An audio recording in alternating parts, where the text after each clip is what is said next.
Good morning, kids. Oh my God, it's not even morning. I um I fell asleep with my boy and I woke up and I'm in a lot of pain. And so I thought I'd come on here and just kind of, I'm late, but I'm here, kids. I'm late, but I'm here. Um I fell asleep with the boy and I woke up and I was like, "Oh my god, it's 10:30 and I can still come on." I thought it was the next morning. How is everybody? I was trying to catch up on some drama that happened earlier and I fell asleep because my brain just like couldn't take it. You know what I mean? You know that feeling where your brain just like can't take any more of the drama. So here we are. Here we are, kids. I was thinking about going over the Lindsay Clancy um, hearing. And there's also the Cindy Fitzgibbon Simmons hearing that a lot of people have covered, but not a lot of people have covered the Lindsay Clancy. It was their first time showing up at court, which I thought was interesting. She is the mother who had postpartum depression, and she unfortunately unalived three of her kids and tried to unalive herself. And a very tragic situation. She is in a mental institution at the North Shore of Massachusetts. And though I do believe that she belongs in jail for what she did to her children to get mental help, I have both sympathy for her and tons of sympathy for her children. I don't see many people in here, so it's just us. If you are here listening to me, please say hello so I know that I'm not talking to myself. um, yeah, so here we are, kids. Hi, I think I have like 7 kids in the class. We have 7 kids in detention right now. Come say hello. Come say hello. I've been really struggling today with pain, and I am just hoping that all of this horrific pain goes away eventually. You know, they say like the first day you're on anesthesia and they give you the good stuff, and then the next day sucks, and then the even worse the next day and the next day. Well, I'm feeling the next day and the next day currently. So I don't want to talk about me though. I want to talk about something of public interest. I haven't found anything more on the trans shooter in Rhode Island, which I haven't had time to research. And if that's something that you guys want to look into as well, I would be happy to. Uh, Everyone, come say hi. Come say hi, all 8 people. Can you believe I made it? Can you believe I made it? Sleeping. So I'm a stomach sleeper, and I've had to sleep on my back for the past 3 days, 4 days, and it's not comfortable. Do you guys understand that? Right? Do you guys understand how uncomfortable that is? Um, I am really struggling to be okay. I have a heating blanket on my pants, on my legs. I have a sweatshirt on to the best of my ability. I'm all bandaged up. Oh, Stella Bella, baby, I'm so happy you came and say hi. Hi, hi, hi. Thanks for coming out with me. I love that. I love that. And Trace was here. I see some people are confused. We have Elders here. Obviously, Crack is Whack. We have Just Me. We have all the things. And I really, really, really, really, really, really happy you're here. Stella Bella, do you have any like case that you want to go over? Because I'm arsenal of cases that we can go over. I heard Chad Daybell had some run-ins with that. With all of like the 5150 stuff happening with women in the community that I was a part of and all of the badness, I was thinking about going back to the Jodi Arias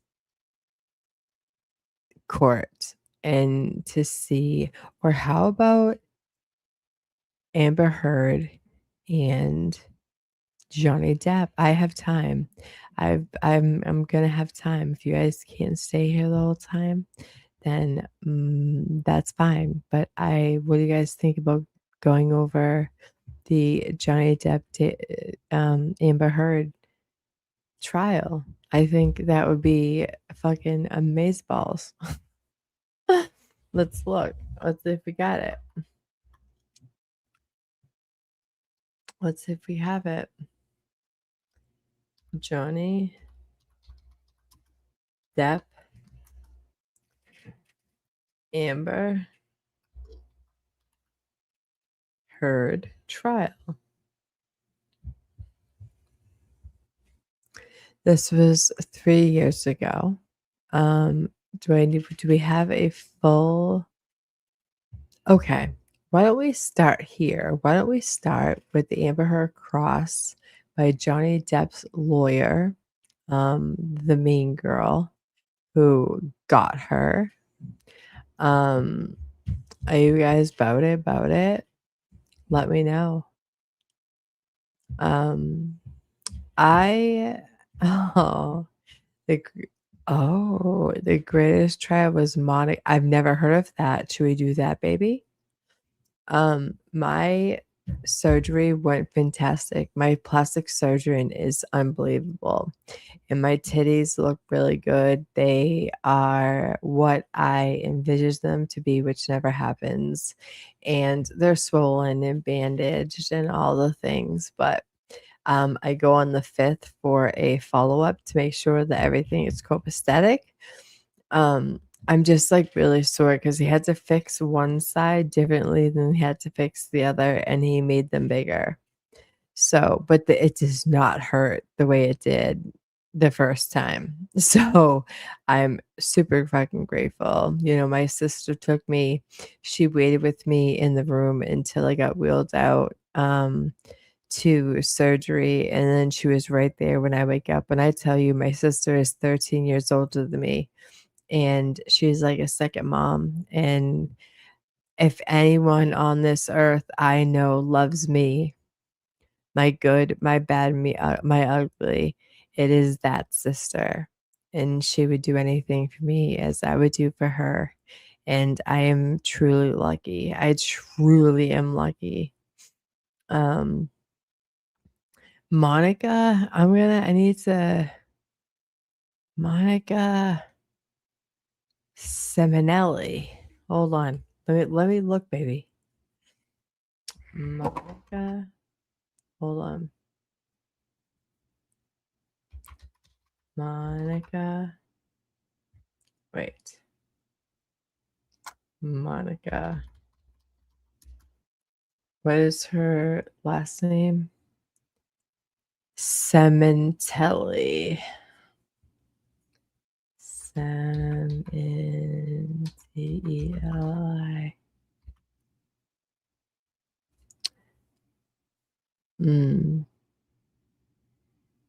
8 months ago. Is it in a different language though?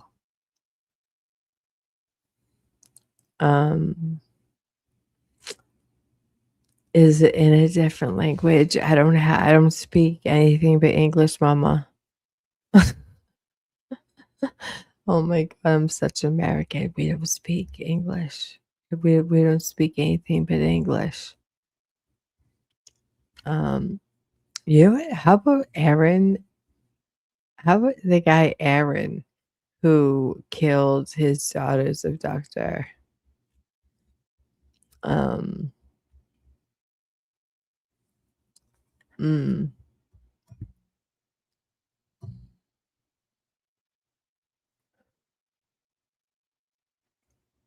mm,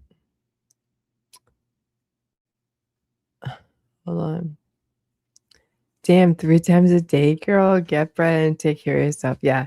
Well, I'm just in, like, so much pain that I can't sleep for very long, and I had live set up to do this, and so this is just kind of like a decompress for me so I can actually go back to bed. I'm in a lot of pain. I'm in so much pain, Tracy. Ah. Um, how about Jodi Arias?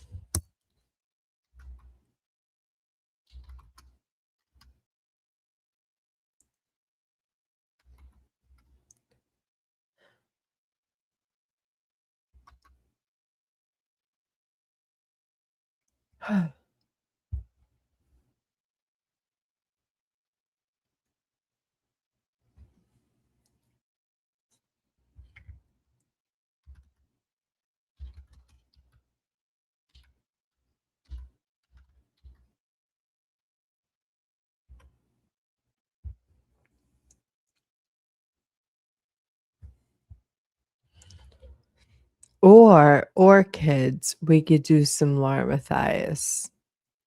We could do some Laura Matthias. I can't be as animated because my son's sleeping, but, like, we could do apparently, the creator Toasty got thrown off YouTube because of Laura Matthias, but she's on Rumble, and we can share shit.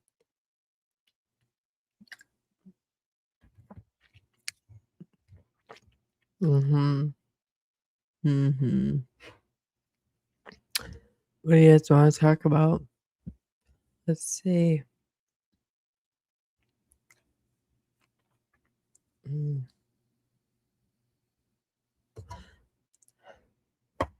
How about I have a good one.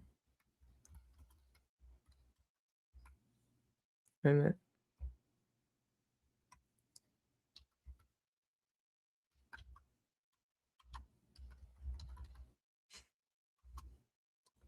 Sean Ellis Boston. Remember how I've told you guys about, the man who was put into murder for killing a Boston policeman who is a very, very, very, very, very bad man.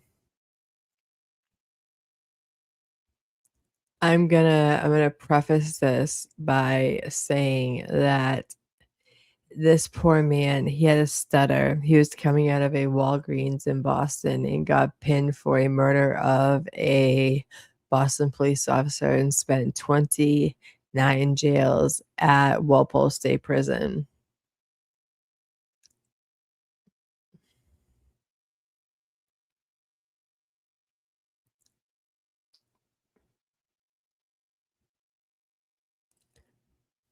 Let's listen. Let's listen to this. This is like the prefix to it. This is his arraignment. 1995, Sean. The man accused of killing a Boston police detective while he was sitting in his squad car back in 1993 will not face prosecutors say they're to show Ellis. Obviously, Ellis was convicted decades ago of killing Detective Robert Mulligan. He's been out of prison for the past few years after a judge granted him a new trial. WBZ's Ana Ritis Rodriguez is live in Boston tonight with more on why the DA is dropping this case. Ana Ritis?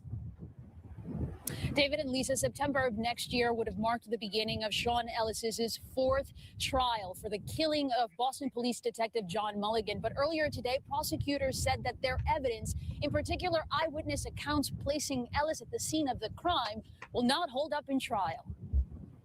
25 years after the murder of a Boston detective, the Suffolk County District Attorney announces the case against the man accused of killing him will be dismissed. Two major factors. I feel like I got kicked by Clyde's horse all over the torso of my ribs. But all in all, like I feel great. It's nothing like it was when I had the mastectomy. Like that by grace is God. I'm much better, but I'm very uncomfortable. Like I can't sleep. I am just sore and I can't pick up anything over 5 pounds and all the things, but this too shall pass. So thank you for asking. Factors contributed to this decision.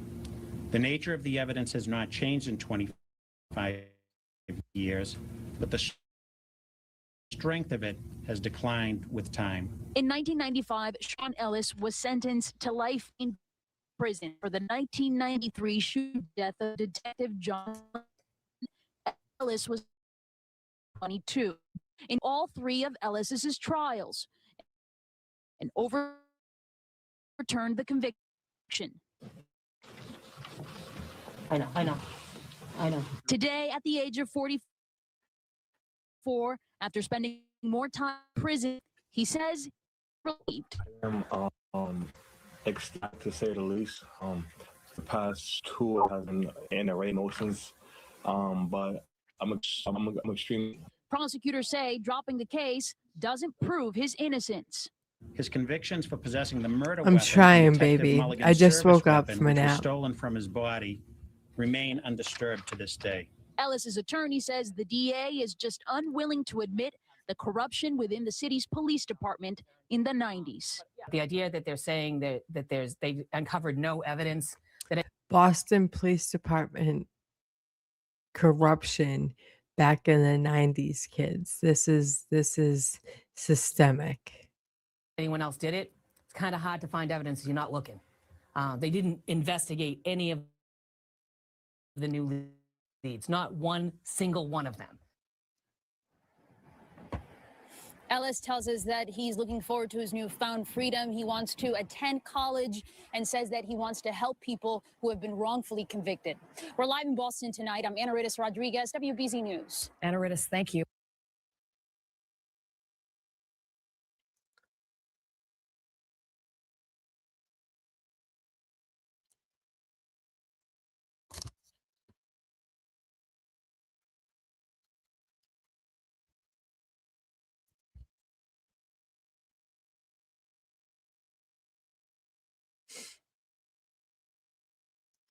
So I think we're gonna do this. My friend of mine, Crackers Wax, sent me this, and it's Laura Mathias's families and attorneys are being sued for what?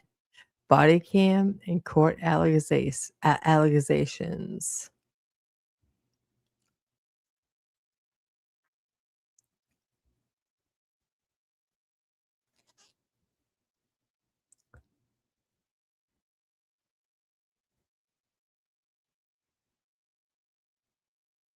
Pill does the same one thing.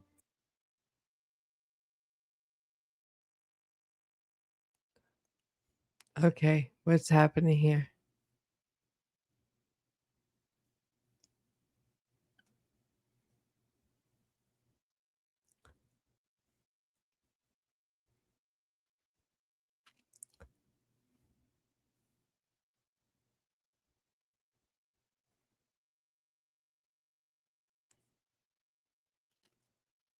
It pushes blood. One ingredient, one job. Watch what honey does to clogged lungs. Ever wonder why that thick mucus keeps building up in your lungs no matter what you do? It's black carbon from pollution trapping toxic mucus in hidden lung pockets. But this 7-second ritual clears them out for good. I'm going to show you something about your lungs that might shock you. Because whether you're dealing with residue from past smoking, pollution exposure, or just thick mucus that won't clear naturally, there's one hidden toxin behind nearly all respiratory problems in America. See this lung? Hold on.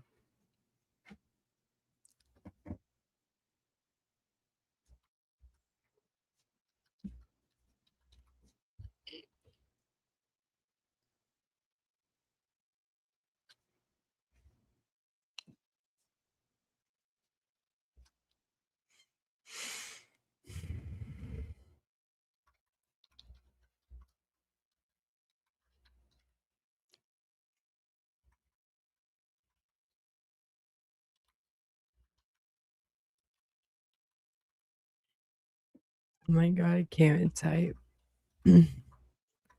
I have a hard time like lifting up my arms.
Bear with me, kids.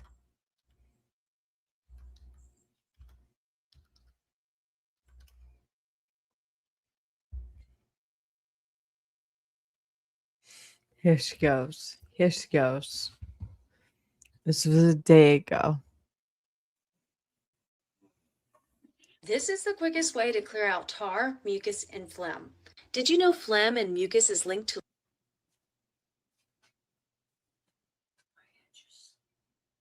I woke up. I just need to.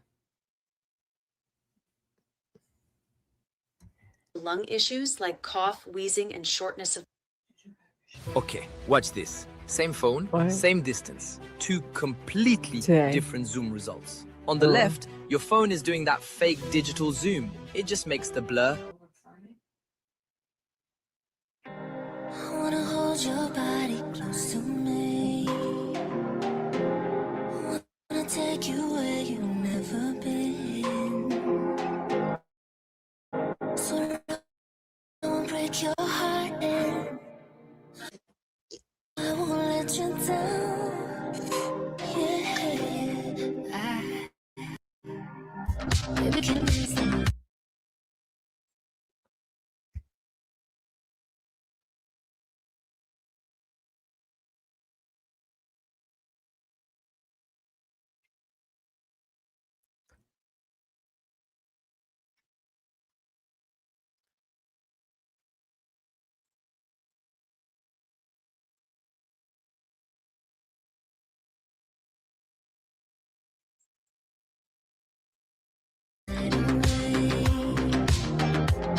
Got me feeling like a hurricane. 'Cause nothing's stopping me. You're all that's on my mind. Think I've got Yeah, so I'm just gonna address some of these comments. I can move my arms better than when I had the original surgery. It's just like really painful on one side because they had to fix it, but they look incredible. Pictures to come.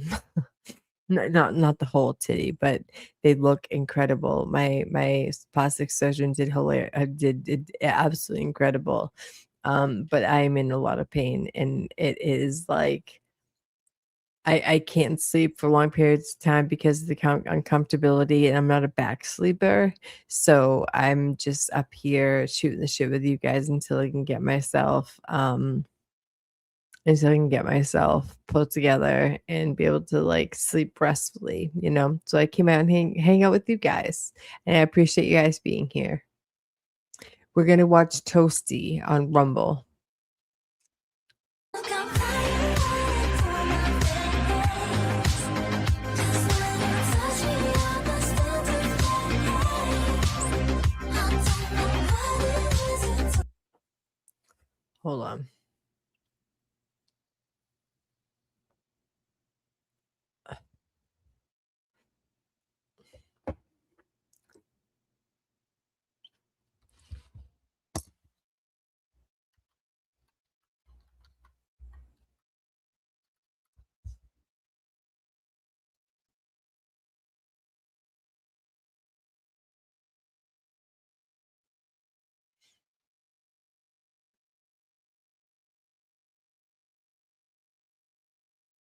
only casein A2. Cashews or almonds?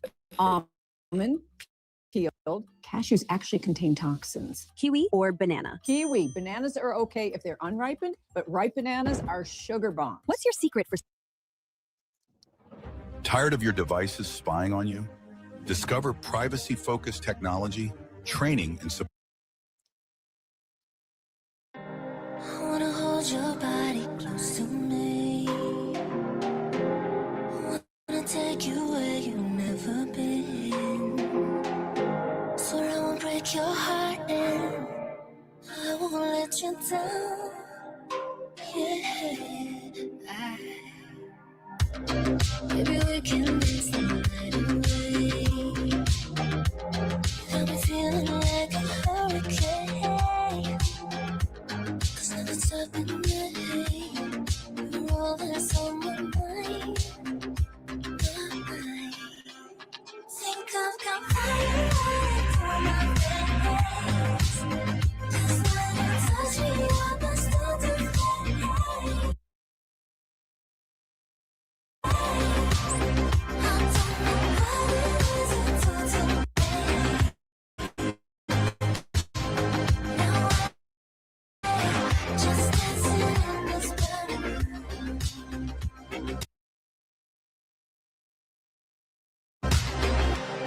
I really hope this moment never ends. I feel you, Eagle. That time is frozen. 'Cause you stole my heart and you know I don't I appreciate your concern, but I really need to just like get all my anxiety out. wanna say that I wanna do now. Maybe we can dance the night away. That's what I wanna do now. Won't you stay right here with me? Yeah, stay with me. Think I've got fire on my face. 'Cause when you touch me, I must start to fade. I don't know what it is you do to me. No way, just dancing in this bed. There's something in the way.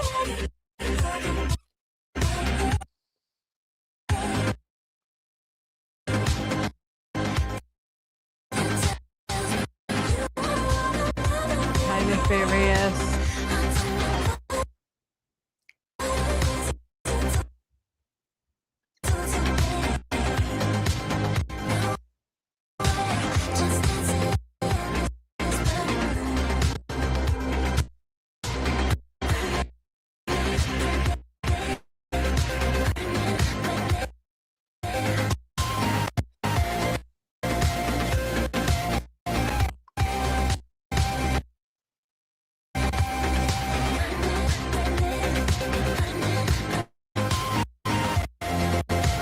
We're gonna move past some of this. Burnt toast. About that person that said methodical? Yeah. What's up, everyone? We got Buddy. Happy Thursday night. You know, a methodical toast. I feel like a savage.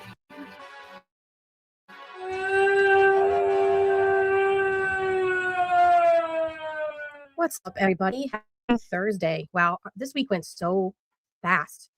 Oh my goodness gracious. What's up, everyone? We got some interesting stuff to look at tonight. Quite interesting.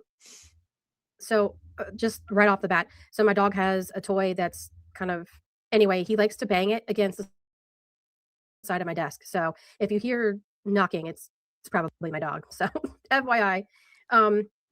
How's everybody doing?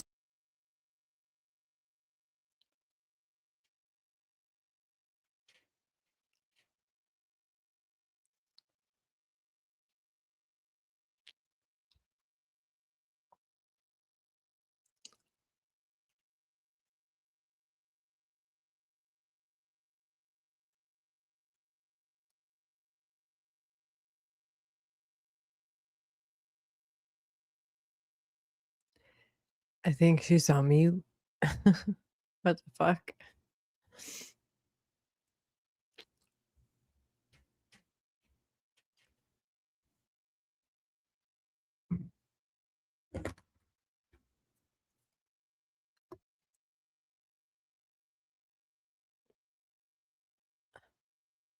But be detail oriented and stuff like that. And I was like, ma'am, that's not an insult, but I'll take it. Thank you. So didn't really hear from her. Hey Janice, good to see you. Good to see everybody. Yesterday she was arguing with, oh yes, yeah, Pen.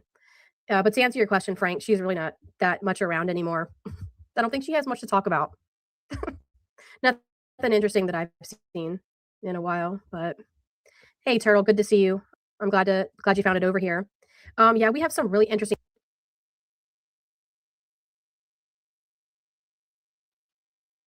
Very much appreciate it.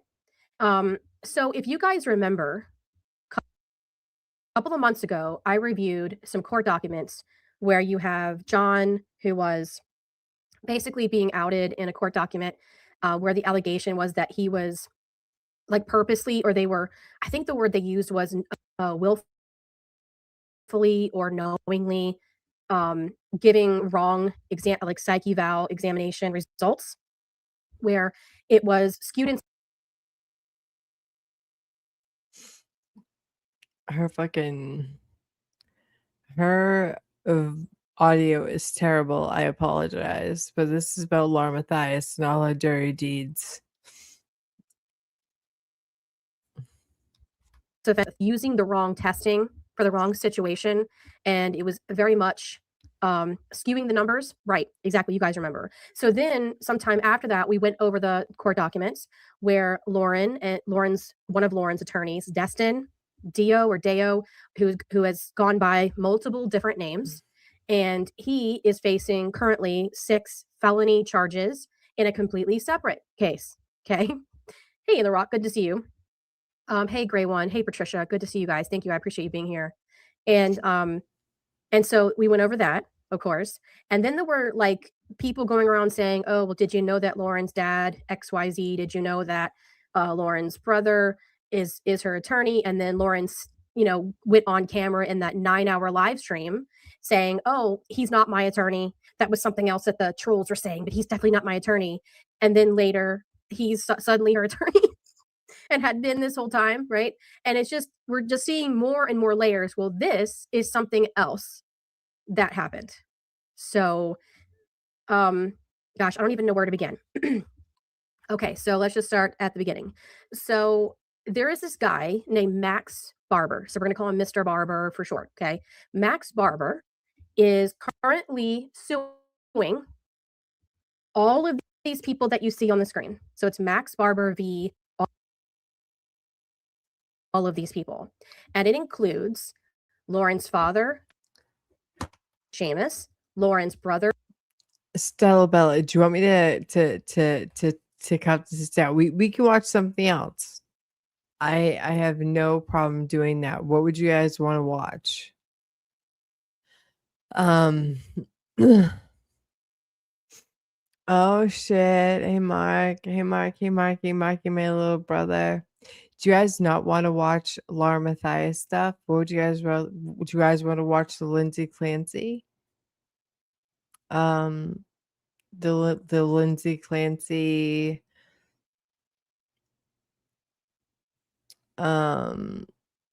thing. Do you want to listen to the Cindy Fitzgibbons? You tell me what you want to watch. Not tonight. Okay. So we don't have to do this. We won't have to do this, Della Bella. Let's find something else to watch.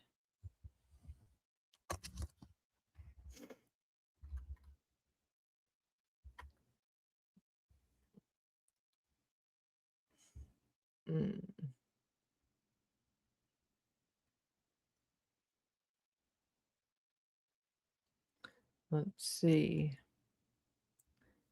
see.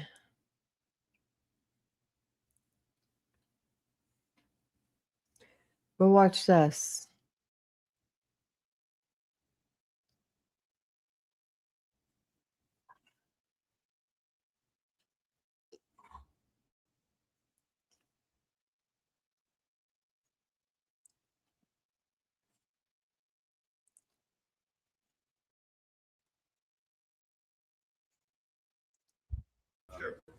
So we have a long list of things that we consider to be outstanding discovery. So I think we have a Rule 14 issue, and council and I have been going back and forth on it. But I don't think that there's been enough digging, frankly, about some of the stuff we're looking for. All right, so I'll tell you what, that will be part of our, that will be part of our discovery agenda. All right, we'll do that. I'm not cutting you off. I'm just trying to get an idea of what lays ahead. But yes, I do want to get out in front of the anticipated discovery issues, including the motions, including the motions that were filed. And on that, I certainly want to give the Commonwealth time to look at it and react. On the what? The bail motion that I requested. I saw something. I have not. I literally slept and I just need to be up. My anxiety's high, my pain's high. I just took some meds and I just need to decompress. And I appreciate your concern though. I really do that. Appreciate Sure. it's me. So if you have a small, Sure. we can talk about. Yeah, but you said it's bail related. It is, Judge. It just.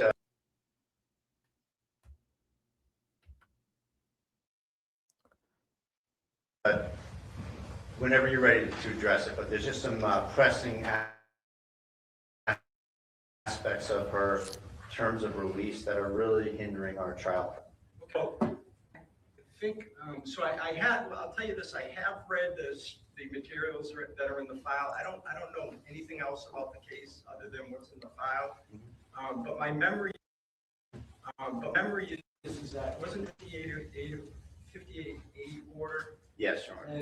And so if there's any changes that need to be made to that order, I believe the law requires it to go before the judge that imposed the conditions. Is the defendant out on conditions of release? She is, Your Honor. That's correct. Okay. So, yeah, I mean, So that's going to trigger a recusal hearing, Your Honor. We have a request for an evidentiary hearing that Judge Ricciuti, the Chief Justice of the Superior Court, took over, and he ruled that my motion I feel you, to Stella prior Bella, judgment but was I'm removed, having wicked bad because she was not anxiety gonna- essentially and she was not gonna pain, be and around this in the is like a session. distraction to me. And so I'm just gonna stick with it for a little while, just a little while, and I will take your advice shortly. so this is paper 54, defendant's renewed motion for bail determination under section 5787 or chapter 276. So you say.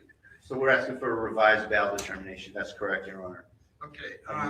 In other words, a change in the conditions of release or something? Yes, that's correct. The document 51 in the docket, Your Honor, is our just filed. The prior substantive motion we filed was a motion to recuse Judge McCarthy-Nyman from the case. Okay. So let me first see if there's even an issue. So, Sure. Mr. Gubitosi, you presumably have seen this motion? Yes, I got it late this morning. All right. Leaving aside whether today is the appropriate time for it to be heard or not, what is the Commonwealth's position is? Should it be heard by Judge McCarthy or? Well, yes. At the end of the day, there was a number of hearings in front of Judge McCarthy. The defendant appealed her decision to the SJC. The SJC denied the appeal, saying she did not abuse her discretion. That's where it stands now. Do you guys want to did just chat and not do this? I'm fine with that. McCarthy, as counsel said, I am fine with that. I am totally fine with just not doing that. So what do you guys want to talk about? I have caught up on all of the YouTube drama, and I have made my own conclusions about what unhinged behavior has come about, and that's almost worse than listening to court trials. You know what I mean? I um it's terrible. It's absolutely terrible. And I had to do a farewells to people because they wanted to get me involved. My day after surgery, they wanted to involve me in all types of drama, and I just like couldn't. I like literally because my sicknesses that I had due to all the drama, I literally could not do it. So I signed off of all my electronics and I fell asleep with my son, and now I'm up. And yeah, it's wild. It's wild. What does it say? Equals, I managed to pay them no attention. My YouTube viewing has gone way down since, yeah, mine too. I watch all different kinds of people. I watch like Baron Coleman. I'll watch all different kinds of creators when I can. I do get sucked down into the trenches. But from what I've seen on X and what I've seen on YouTube, I cannot get down with. It's just not not my steez. You know what I mean? Not my steez. I can't deal with it. I can't deal with it. Not ever. It triggers me. It triggers me. It hurts my stomach, and the people like literally live this way. I don't know how like you can sleep at night, right? Love's always the answer. I love that. I watch travel videos, crafts, walking tour videos, buildings, agricultures. Yeah. I watch cooking shows. I watched cooking shows all day long today. Didn't even go on YouTube because I knew it would give me a fucking stomach ache. Would give me a stomach ache. I like as tough as an exterior that I have, I'm very actually extra sensitive. So I there's that. um it's wild. I can't take it. Like I don't know how all these like big YouTubers take it, you know, and they shit all over me because I have no one who likes me and I have no viewers and no this. I'd rather have the solid fucking viewers than the hateful fucking viewers that are agents for the agents for the creators that wreak havoc in people's life. I'll never be okay with that.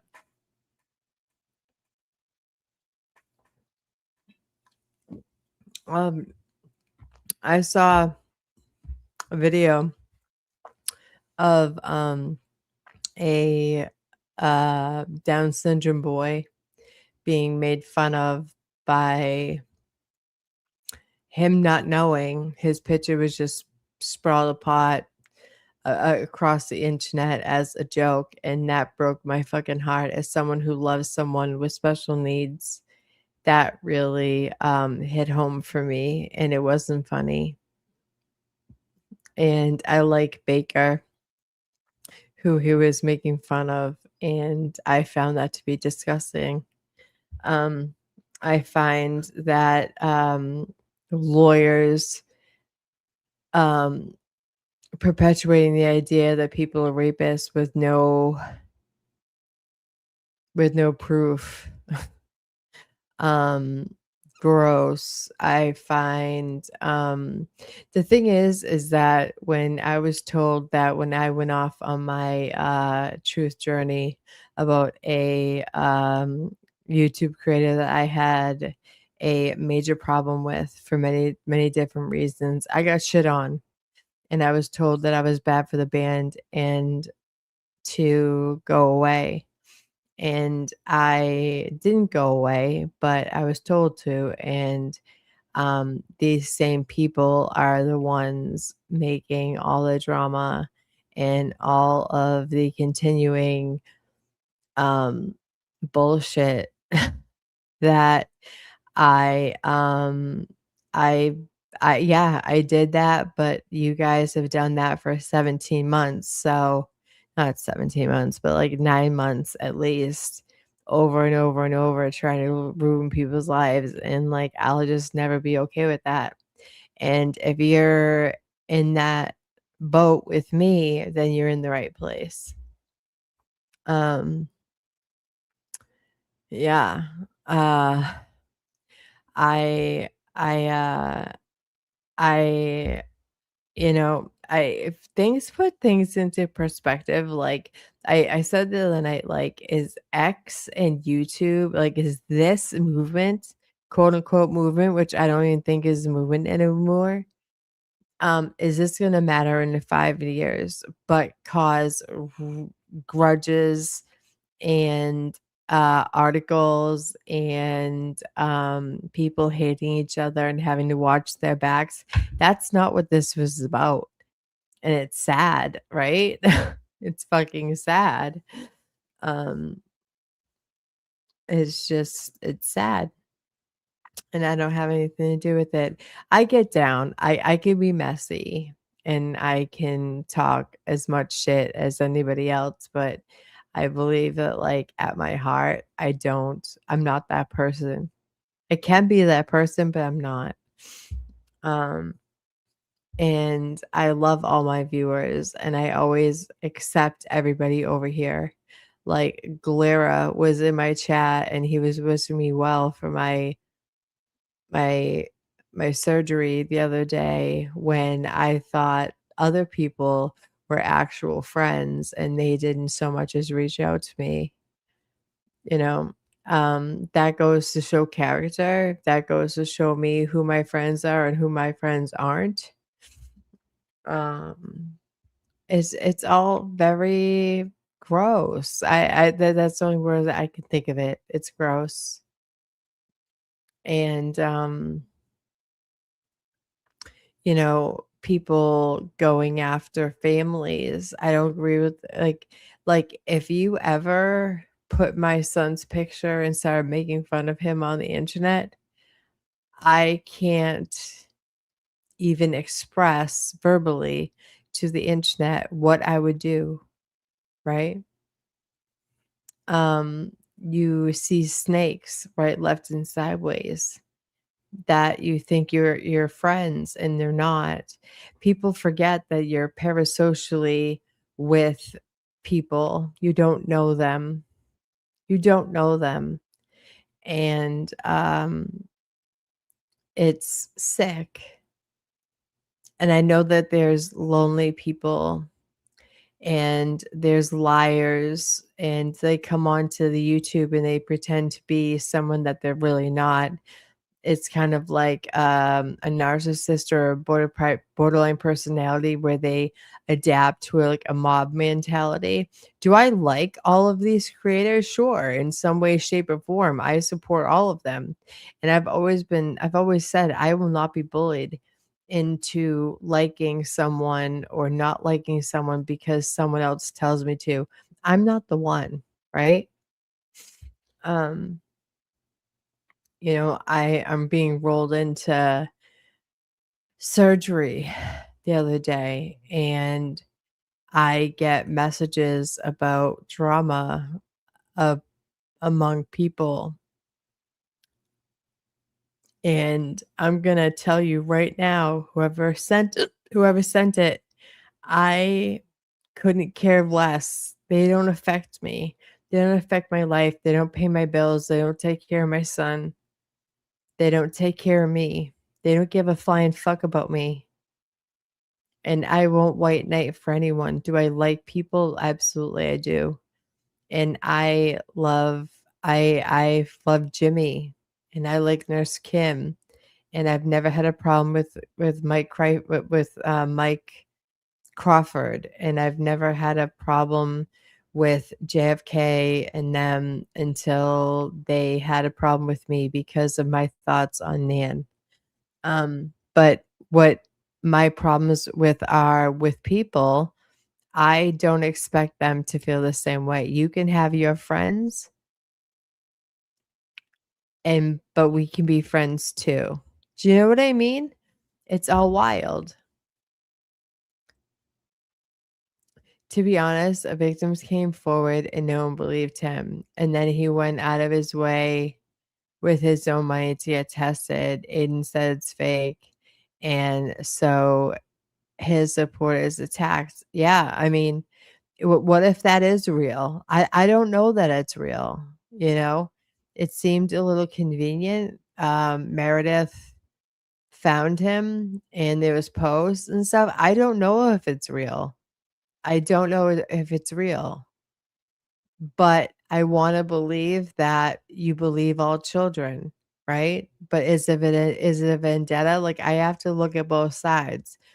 My heart breaks for Alex if that is true, because being a woman that has been abused in my life and that has never told until my 30s, that sucks. And the mob mentality, the viewers are worse than the creators. I just want to put that, this is my opinion. The viewers are worse than the creators, because what the viewers did to me when I was going through cancer treatment was horrific. And they didn't give a flying fuck about my life and what I was going through. They did it out of spite. And so I know what that feels like.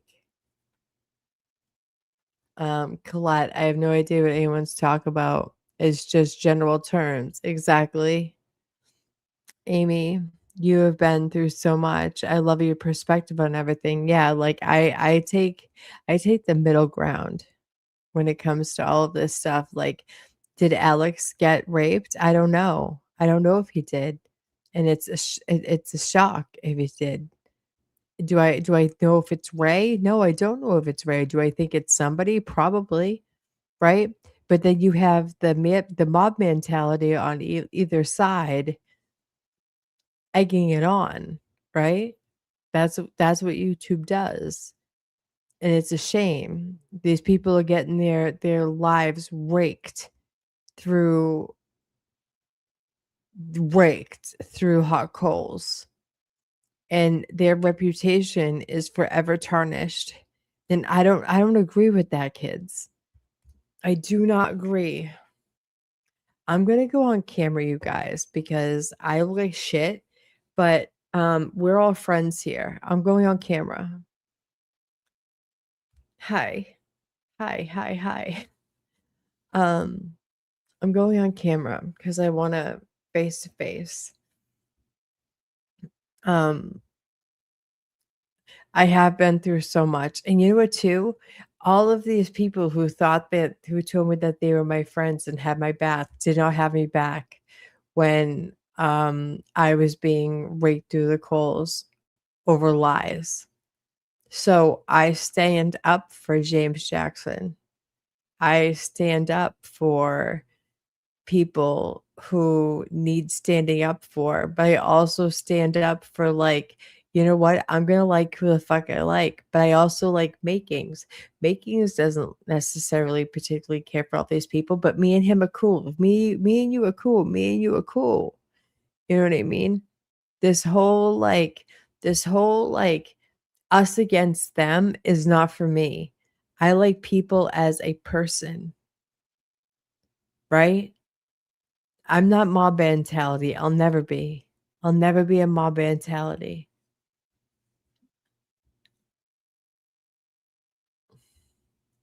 But LG said the same thing and attacked her too. But all is forgiven now, and that she's helping even. Yeah, I mean, that's true too.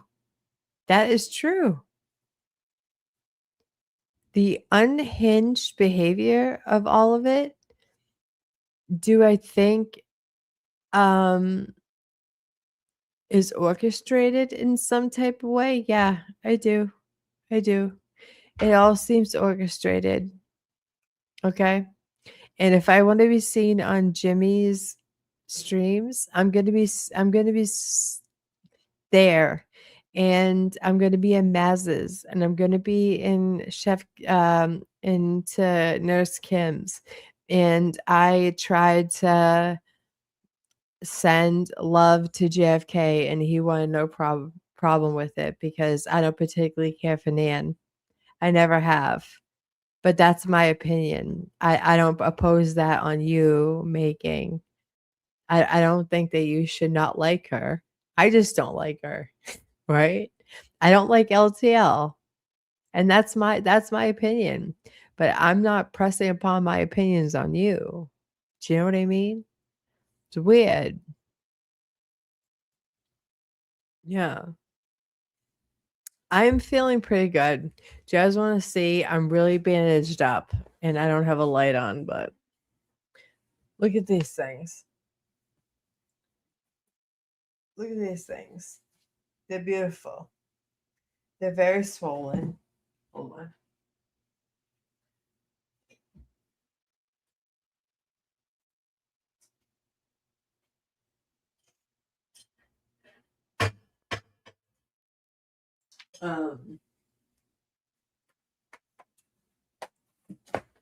Yeah.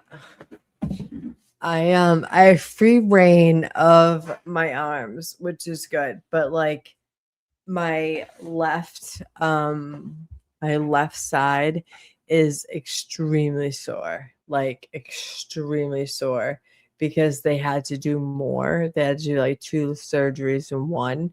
So I'm a hurting unit. I'm a hurting unit. I'm a hurting unit. Like underneath my arms into like my lymph nodes. He missed my my rib tattoo, and he didn't fuck it up. So props to him. Props to him for helping me. I am in a hi Janice Ballet Flats. Hi mama. Good to see you, baby. I'm looking a little rough. I just got a surgery. I just got my titties done, and I'm hurting unit, but I can't sleep. And so here we are. Here we are. Oh God, I'm just sore. I can't get comfortable. I try to sleep my son in the bed, and it just was like not working out. And like my 5-year-old just wants his mommy, right? When you sort of got nervous for a second, I thought Stella was onto something. Yeah. Yeah, it is painful. It is painful. But like it wasn't as bad as a mastectomy. So I almost felt like I like won a lottery, because the mastectomy was really fucking bad. The double mastectomy with the drains, and I couldn't do anything for 9 weeks or anything like that. Like it was bad. But this was not. And this is making my boobies look like almost normal, right? Almost normal. And I'm going to get the tattoos done, which are unbelievable. They look 3D. They're eventually. Oh, Ski-Uta. Hi, baby girl. I made it live. I should be laying down recovering. Did you have surgery too, mama? Oh no. I mean, we unite with the surgery if you do. I go back on the 7th to get my titties checked. When I tell you, my plastic surgeon is absolutely stunning. Okay, I wish I had his skin. And he's a beautiful man and down to earth, and he has done me no wrong since the original reconstruction.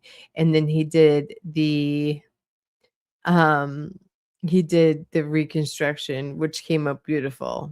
I'm excited to see them, and I'm excited to get my tattoos. So I'm like super, super, super, super excited about that. Oh, you should just be laying down. I feel that in my soul. It's like 11:30 at night, and I'm just up. I'm up because I fell asleep with my son, and I'm uncomfortable. I can't get comfortable. I can't lay on each side, and I'm not a back sleeper. And I sleep on my stomach, which I don't think will ever happen again. So I don't know if I'll ever get a good sleep again, but I'll have good titties in a bikini this year. So win-win. It's a win-win. I was thinking, I know a lot of you guys don't like any more of the Laura Mathias stuff, but I thought we should go over the Grayson on Web Sleuths just to laugh. I think we all need to laugh. Okay. Yeah, tits up, baby. Utah. I mean, okay. So I'm all bandaged up. Let me see if I can. So if you saw them the way they were, oh God. Oh God. So look at these things. Look at these things. They're a D. They are a D. And I am so excited. I was very, very, very flat before because they had to put in like spacers. And they had to put in spacers. And then when they did this big hurrah, when they did bigger, they make them bigger and they fix the broken one. How do you fix a how do you break a reconstructed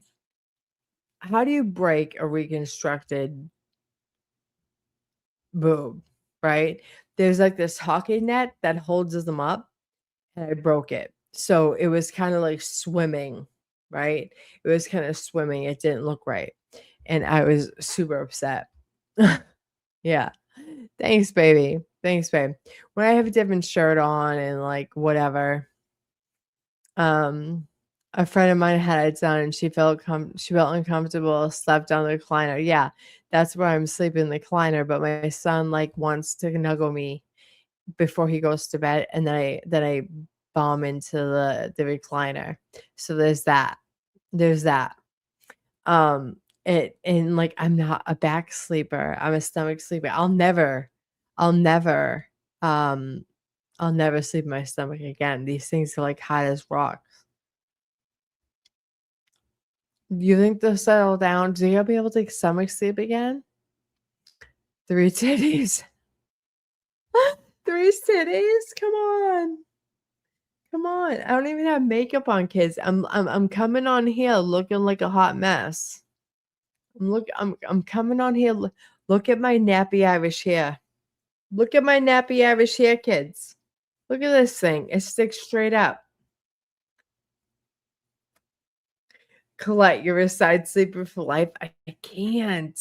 It's just not comfortable unless I have a pillow, like to put my leg over. Right? Right? Yeah. You know, it's so funny. They like I left the hospital and they gave me this card and they're like, this is just in case your implants get recalled.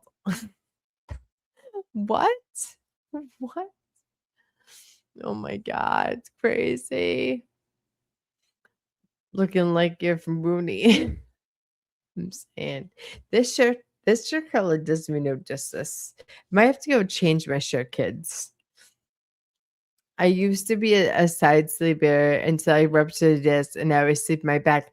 Girl, how? Like, can you give me tips? It's hard. It's hard. I'm a stomach sleeper through and through. I have a medical pillow system. I committed. Oh, I mean, kids. I have to go like make myself feel better because I feel really gross just by the way I feel. I'm gonna need a minute. Talk amongst yourself.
I'm back.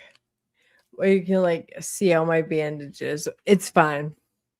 It's fine. These are all my bandages. These are my bras. What do you guys want to talk about tonight? No holds bar. No holds bar. What do you guys want to talk about?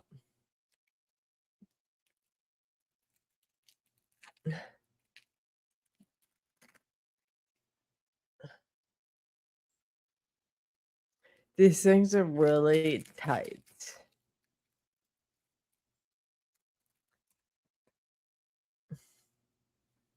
Oh God.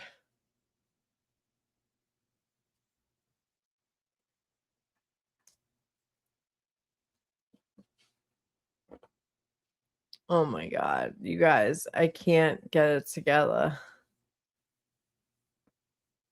I can't get it together.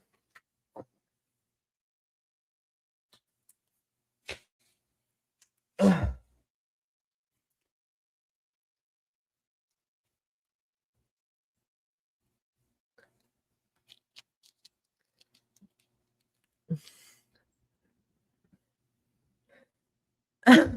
Yeah, so I can lift my arms. So the mastectomy, the double mastectomy, I couldn't lift my arm for 9 weeks. It was like it was bad. The mastectomy was really fucking bad. It was a whole nother level. This is like nothing, you know. I woke up in pain. I woke up in pain. And that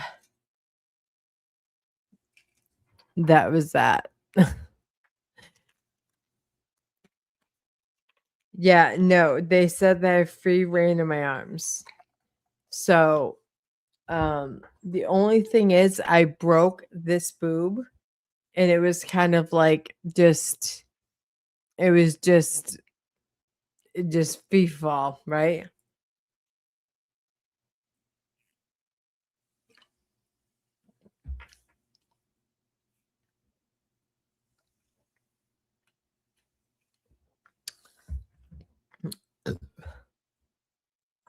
I don't want to talk about me. Let's talk about something else. Does THC help? It does. It does help. THC works wonders. Yeah, I broke a boob. So I my son was 4 at the time and he still slept with me. And I slept in the bed with him one night and I rolled over. And when you have mastectomy, you have these like holders that keep your implant up. Well, I broke the side of the holder. So the implant was just kind of a free for all. It could have ended up in my back. They told me it could have ended up in my back. And it would have been emergency surgery. But luckily that didn't happen. It just didn't look the same. HTC is looking for you. I mean, you guys, do you guys want to go over some Grayson on web sleuths? Because like I'm for it. Some people have back tits. Yeah, but like I'm like 148 pounds at 5'9". I don't have back tits. I got nothing. I got bones. You know, I got bones. I got bones. There was no back titties. Apparently the implant would migrate and it would go over into my back. They have seen an implant in my situation move all the way over to their back because there's nothing holding it up. It almost looks like a hockey mask that they put in that they place the implant in because there's nothing there. Like if I could show you, I don't know if you could like this does it justice. Hold on. Let me take this off. Hold on. My son gave me a necklace. So I have, I'm gonna take these off. I have dents, if you guys can see, right? I have dents. And you'd be surprised how much breast tissue you have when you have a mastectomy. Your breast tissue comes all the way up to here, under your arms, underneath your right here, like what they call back fat. No, it's not back fat. It's actually breast tissue. They took it all out. They took it all out. And so now I have dents and stuff like that. I was going to get a liposuction, but they said that it wouldn't make a difference because they were making my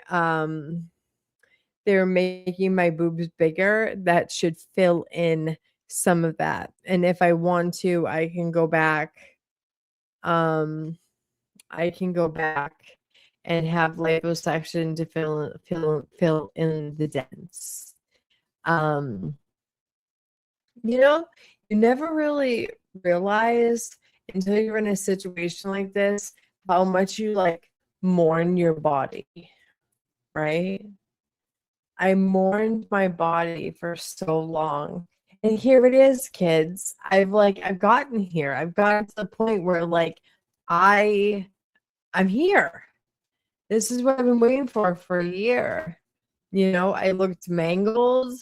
I'll tell you what, like trauma is trauma, but when you have to see trauma every single day when you leave the shower, I had nipple, non-nipple sparing mastectomy. So I don't have nipples. They had to take them off because of tons of reasons. One being that the cancer on one side was so close to my nipple that it was going to be a big problem for me. So I just elected to get the nipples taken off, but I'm getting 3D nipples soon, which is so exciting. Like I don't have to look at myself like a Barbie doll every time I get out of the shower, right? It's like being re-traumatized over and over and over and over and over, right? I have been so traumatized. And like, you know, too, like my breast cancer wasn't even the worst. I go to these breast centers and I go and see these really sick women. I feel guilty for feeling this way. Like truly. These women are so sick. And I am not.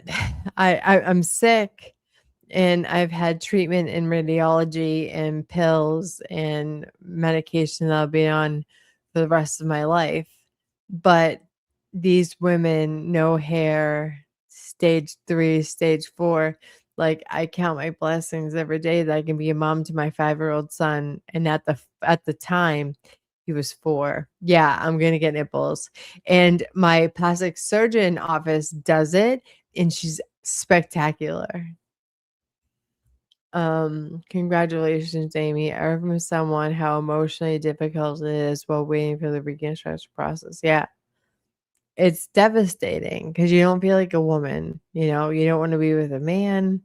You don't want to show anybody. You don't want to like do anything. The scars are unreal.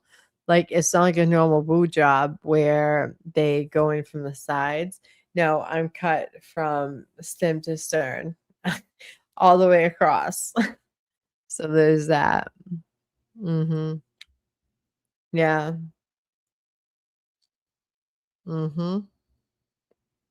Yeah. Yeah. I took care of it early. It was my first breast cancer. It was my first mammogram that they found the cancer. And come to find out that it was also brewing on the other side. So getting a mastectomy was the way to go. Because had I just get the lumpectomy, I would have dealt with it forever, and I had a 4-year-old son. Admittedly so, I had a father died of cancer when I was 10, and he was 61. Janice, all I want to do is feel like myself again.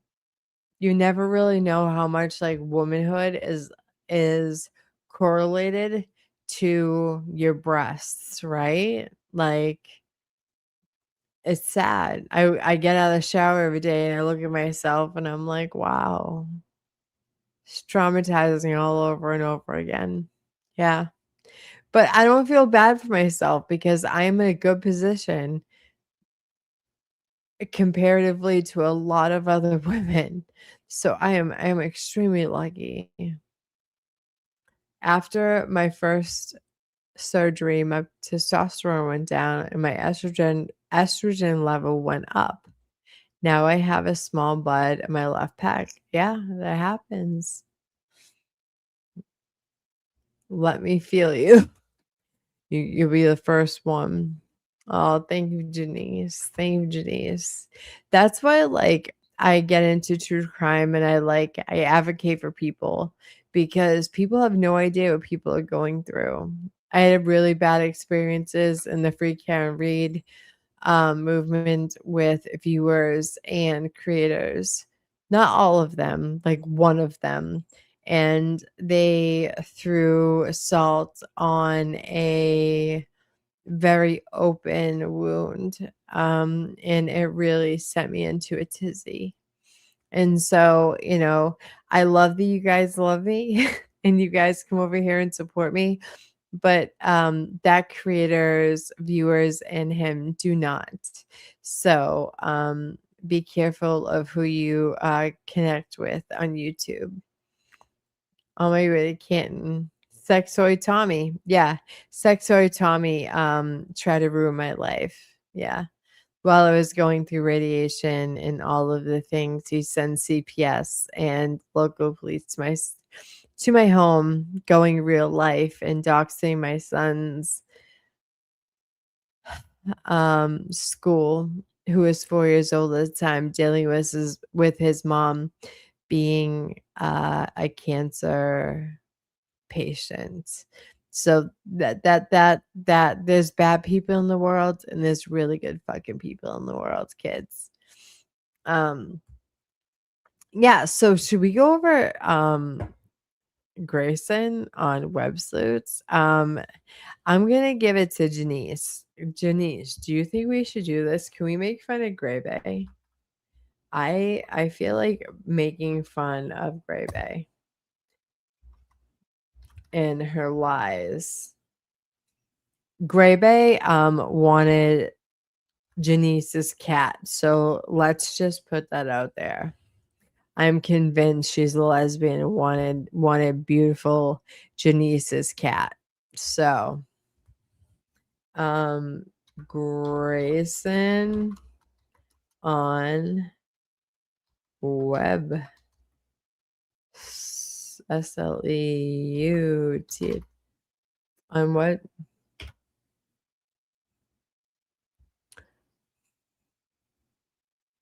Here we go, kid.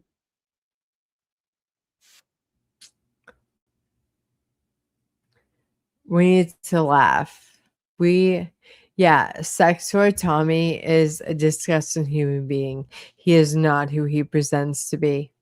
And I got the fuck out of there. He was the one that started this. He was the one that started my beef. Yeah. And then played the victim for me. He's like a Lauren Matthias. He's a Lauren Matthias with a possible dick. So I'm not even convinced he has one.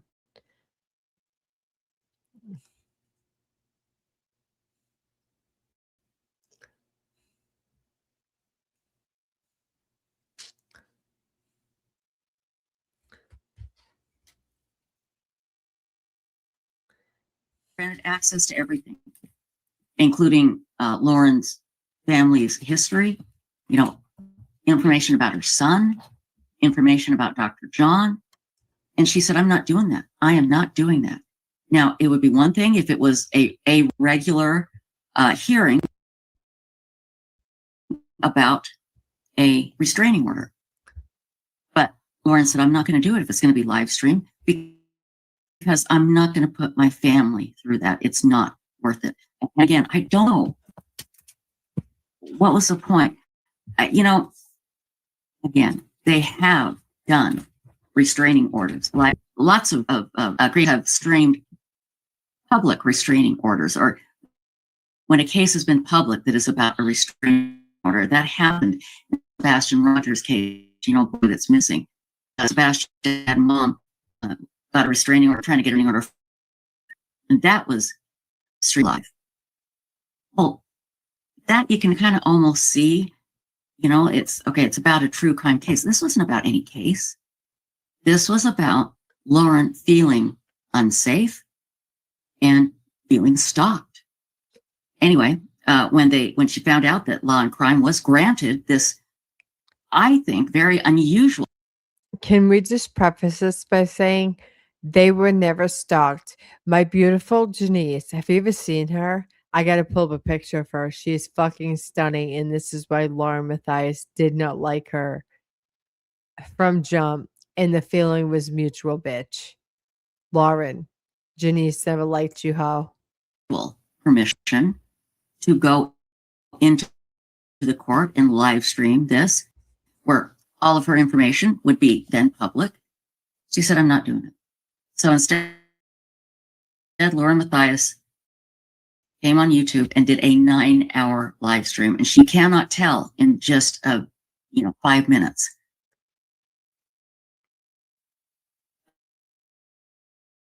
But she wanted to show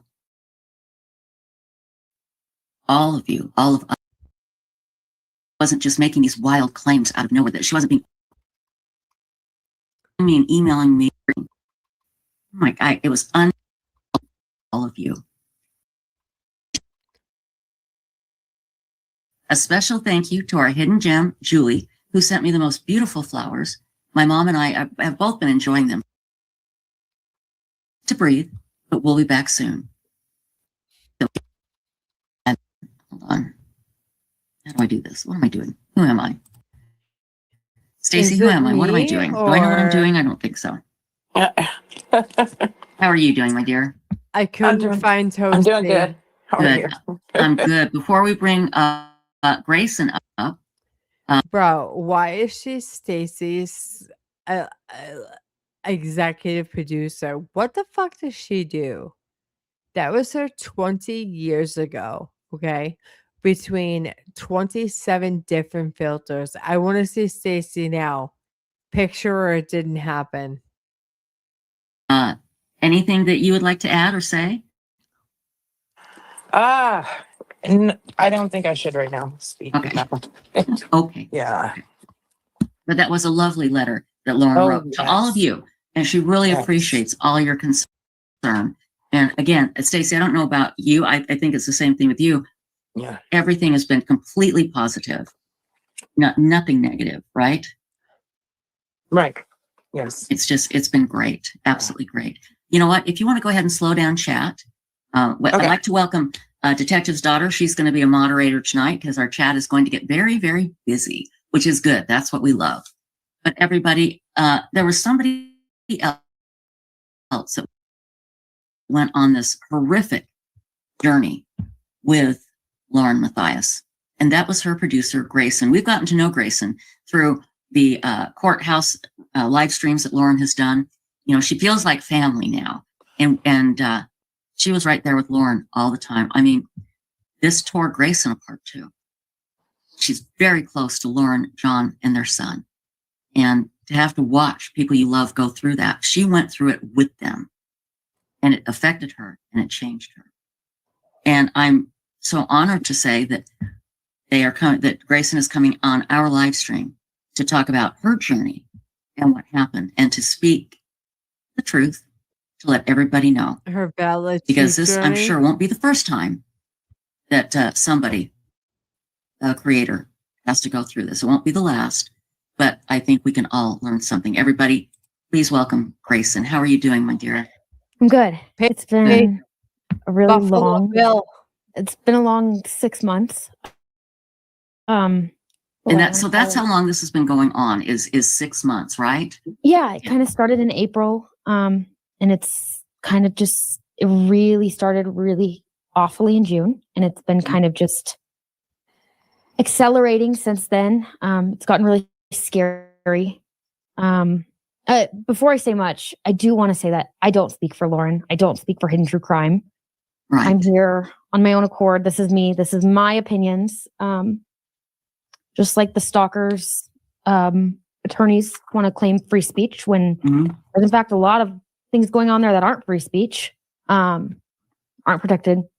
This I'm is gonna your use my free First speech. Amendment right tonight to talk about what I've been through, what I've witnessed Lauren go through. Again, I'm not speaking for her. I'm speaking as her employee, but also as her friend who has seen this go down. Exactly. And Grayson, throughout the evening, I'll be sure and remind people that these are your thoughts, your observations, your feelings, what you have been through.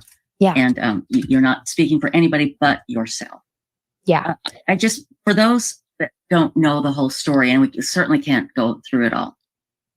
Basically, what happened was people started harassing you, and they started spreading rumors that Lauren was mean to victims. People stopped talking to her. She was followed. People, and again, I'm not going to get into all the details, but can you maybe just summarize what happened? Yeah. So I believe I've had to get really familiar with dates here. I believe it was April 9th. Lauren was confronted in the courtroom or courthouse by the stalker who let her know that her private messages were being released and they were horrible. Lauren called her annoying. Lauren apologized. I wouldn't say that I know everything that happened in that conversation. I wasn't there for that. But Lauren came up. She looked really upset. And she kind of texted me a little bit about what was going on and was like, don't do anything. Everyone's looking at me. There was a group of women there that day. We went into the courtroom. We were proceeding as normal. And she was like, I gotta go. I can't do this. And we got in the elevator. And I remember seeing her break down in the elevator in a way I'd never seen her break down before. Like, it was surreal. Mwah. And I called Susan Hendricks. She's a good friend of ours. And I said, Susan, I need you to come to our house right now.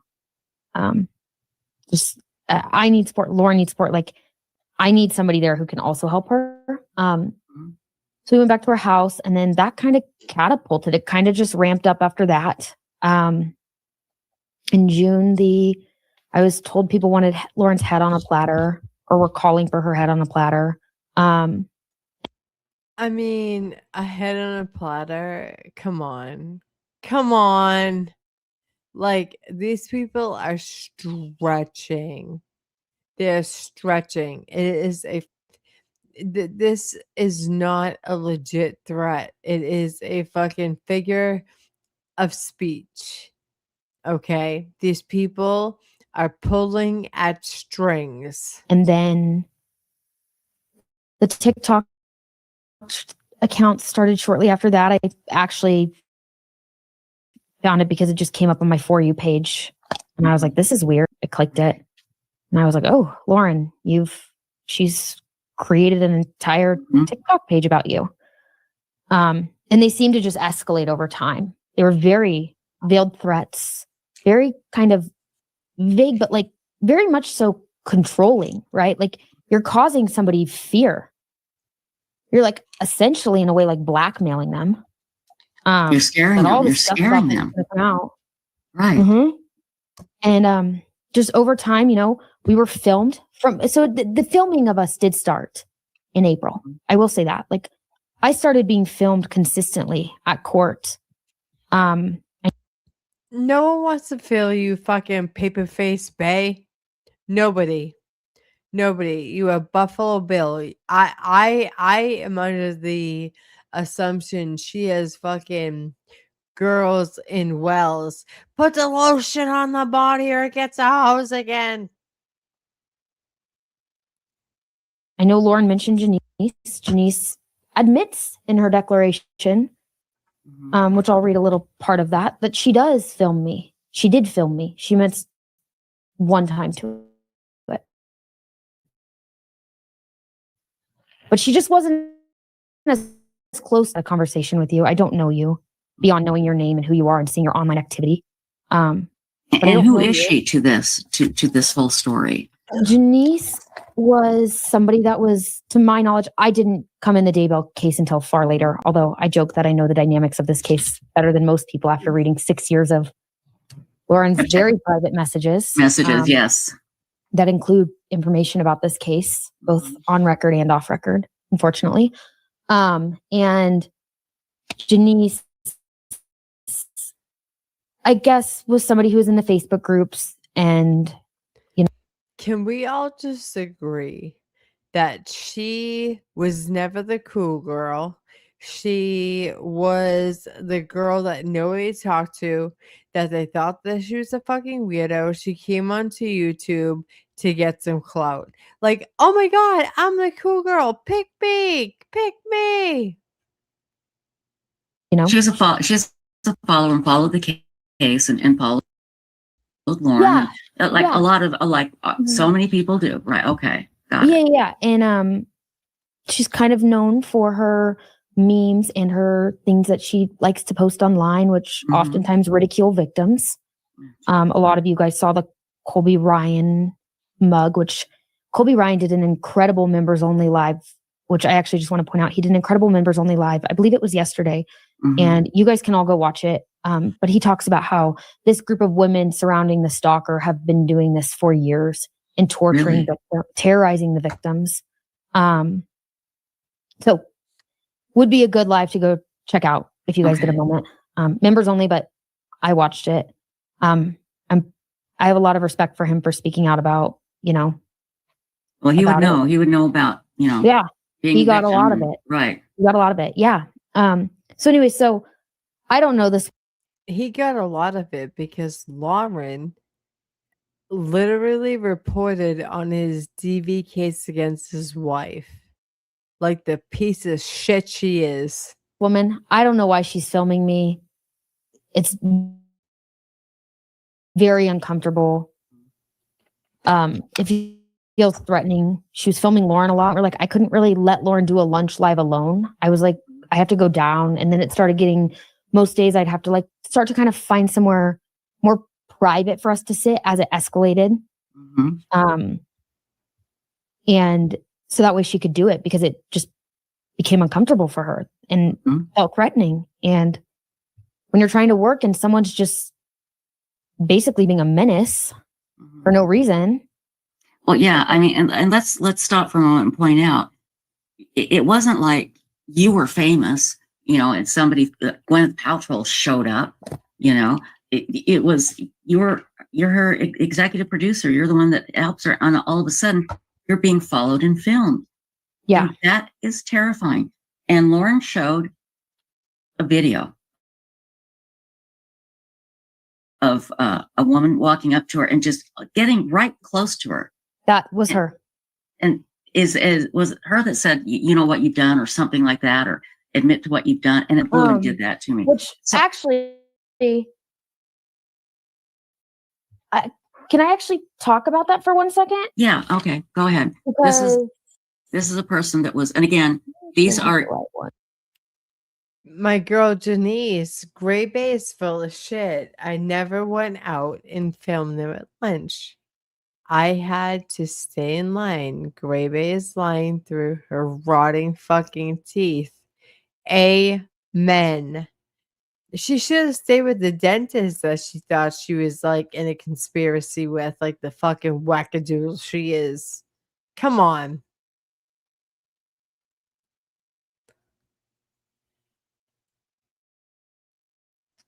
your thoughts, your feelings. You're not speaking for Hidden True Crime. Yeah. This is what you're doing. Okay. Yeah, absolutely. Yeah. On April 11th, I learned that Matthias had sent Lindsay a cease and desist letter. This is Janice speaking in her declaration. Okay. Which made various accusations against Lindsay and demanded that she cease speaking publicly about Matthias. These were, by the way, statements that Lindsay was making to people very high in our industry about Lauren that were defamatory. People had called us. People had called me.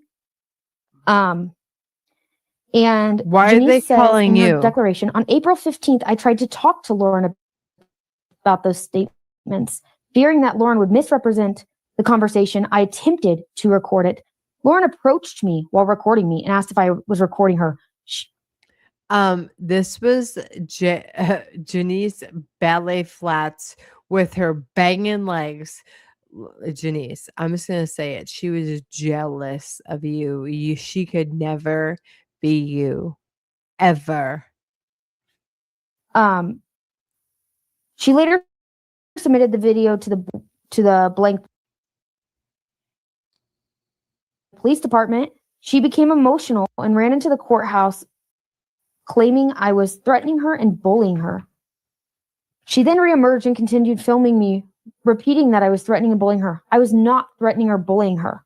So I want to just go over that really quick. Okay. That video does not show Lauren approaching somebody. No, she didn't. She showed it. It did not show her approaching anybody. Nowhere in that video did she say, I want to talk. Actually, so that actually is very discrediting. Mhm. When your declarations directly misrepresent contradict the video. Right. Contradict the video. That's really that's a problem, in my opinion. That's a big problem because it's the evidence is right there, you know, and you can go back and watch it on Lauren's live stream. But that's what I'm talking about. I saw that and I went, that would scare the hell out of me. Somebody did that to me, you know? And that was the thing. Lauren would film because she was being filmed and it was escalating. It was scary.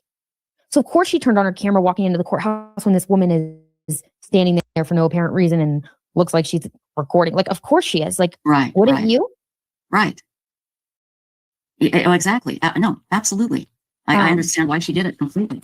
And again, I wasn't there for that. I believe I caught the end of her talking to the bailiffs because I couldn't find her and I went and looked for her because at this point I was getting a little bit worried about some safety concerns. And so, so that's Janice. I don't necessarily know where we want to go from here, but okay, well, that's okay. I can take you along here. So the filming started and Lauren's colleagues were getting messages from people making pretty horrific claims that she was, mean to victims and things like that. But out of the blue, these people are getting calls out of the blue. Is that correct? Yeah, which I do just want to thank the people who have come forward since Lauren has publicly gone forward. We've had a lot of people reach out. A lot of people say, I was contacted by this person and that person, and this happened. This is what this person said about you. This is what that person, like a lot of people have started to come forward. And that's good. That's good. That actually reminds me of something I was not talking with, but I had sent to Dr. John today that I saw online. It said smear campaigns start early because abusers need everyone doubting you before you find your voice and tell the truth. That's absolutely true. And that's what was happening. So all of a sudden her colleagues are getting messages from people they don't know, probably most of the time, saying horrible things about Lauren. Yeah. And again, Proton email went out in June that Lauren showed. Thankfully, we actually didn't see it during the trial because I don't believe we would have done effective trial coverage during that. Right. And so we didn't see it. Can you kind of paraphrase what the email said? Yeah, the email, this isn't word for word. I don't have it in front of me, but it essentially said hidden true lies. All your texts are going to prove it, blah, blah, blah. And it listed a bunch of people who Lauren had talked about or allegedly talked about. I've since gone through years of her messages, so I would know what she has and hasn't said. Multiple people listed in that email she's never said anything about, like not at all in messages. So these messages, they were leaked. Somebody, I believe we know who, if I'm not mistaken, but they were private messages. They were not meant for the public. It would be like if somebody grabbed your private messages and started releasing them, people, what would you do? And yeah, she had said some things about people in there that, maybe weren't as flattering, but you think you're talking to a friend, How you it wasn't horrible. It wasn't terrible, but it was such an invasion of privacy. And it was wrong. Somebody had access and they got into Lauren's messages. Now, were these text or emails? No, So it was a group. It was a group, right? It was The a group thing. messages that were sent out, there's, we've since found out some were, it's kind of hard to say. We've seen very limited of anything, but you did see a Reddit thing that Lauren had said, "How's it doing?" That came from a Facebook Messenger chat. So one of the people in the Messenger chat, which was a contractor, had shared that. And I don't want to get too much into like all these messages things. Sure, no, exactly. But, I'm just trying to figure out what they are. Anything can be clipped from anything, right? Right. Anything can be clipped and looked anyway if it's clipped. Yeah, and some of them apparently were clipped, and it gave the wrong impression of what she was saying. This whole thing that Lauren called Janice a swinger, like she was on a swing in a profile photo. It was a joke. It was a joke. It was fun. Honestly, I called her giggling. I said, I found it. Like, here it is. You didn't seriously call anybody anything. It was literally a joke. Because she was in a swing. I remember. Yeah. But these were private. Let me put this. These were private conversations that weren't meant for public, but weren't meant to be sent out to people. And they were being accessed and sent out. And they sent an email out to Lauren's colleagues saying, basically she's terrible. She says bad things about you. I'm paraphrasing here. And now this is all happening, and she's trying. You guys are trying to work. You guys are covering a big trial. You're having people follow you. You're having these horrible TikToks made. There's emails. Yeah, the TikTok started after the trial, thankfully. Okay. But let me just. We'll talk about the TikTok in a minute. But so you have this email going out talking about these messages that were meant to be private, and they're going out to her colleagues, and she's sending, or the person sending emails to Lauren's colleagues, just saying horrible things about Lauren. And now she knows that somebody's gotten all her messages and has started to release them. And that's when I got my call where she was crying and apologized. And because I had goaded her to saying the F word on one of my live streams, and she didn't like it. And she said something in a message, and she was afraid I was going to see it. And I said, I wouldn't be mad. Not at all. I said, they're a private message. And, people bitch at in private messages, or in a group that it's not supposed to be made public. And I said, I shouldn't have goaded you. I said, I should be the one apologizing. I didn't think, here you are, this professional woman. I'm sitting here with my, thumb at my nose going, oh, just say the F word, and she didn't want to do it. Anyway, she called and she's so apologetic. But I want everybody to take a step back a moment and think. You've, been in hundreds of these chats, text messages, emails, whatever. And somebody has now accessed everything like that you've done. And they've started to. Yeah, claim to. And has started to release them or claim that this is something that you wrote to your professional colleagues. My God. And the fact that you guys were able to do as well as you did with this going on is pretty much a testament to how your work ethic is. Thank you. Yeah. So this happened. So and I do want to talk about that real quick. This whole idea of you guys, do you want to go over to Lauren's having my baby? Toasty is over on Rumble. Do you guys want to go watch that? It seems a little more juicy. Let's have a poll. Let me do a poll.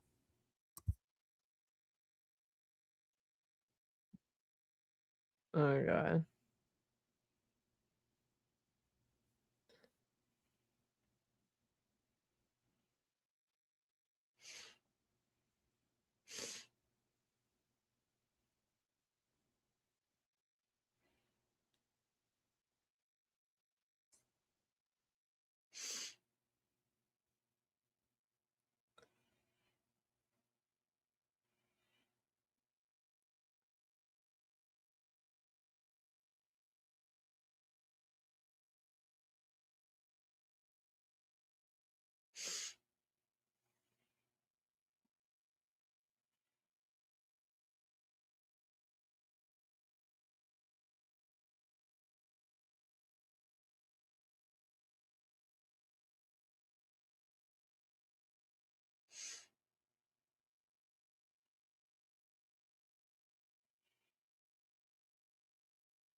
I had to do a poll.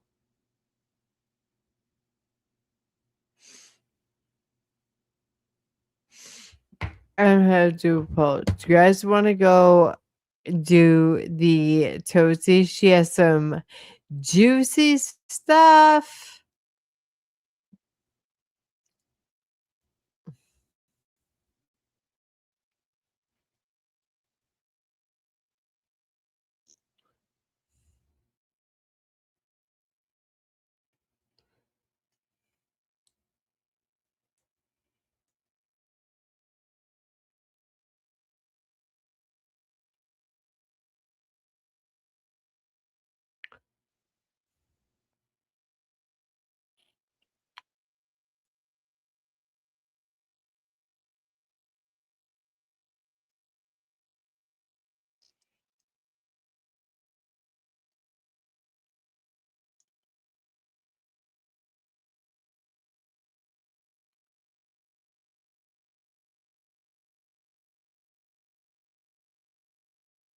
I know I do.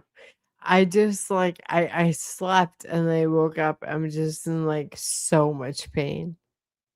I'm like so much pain.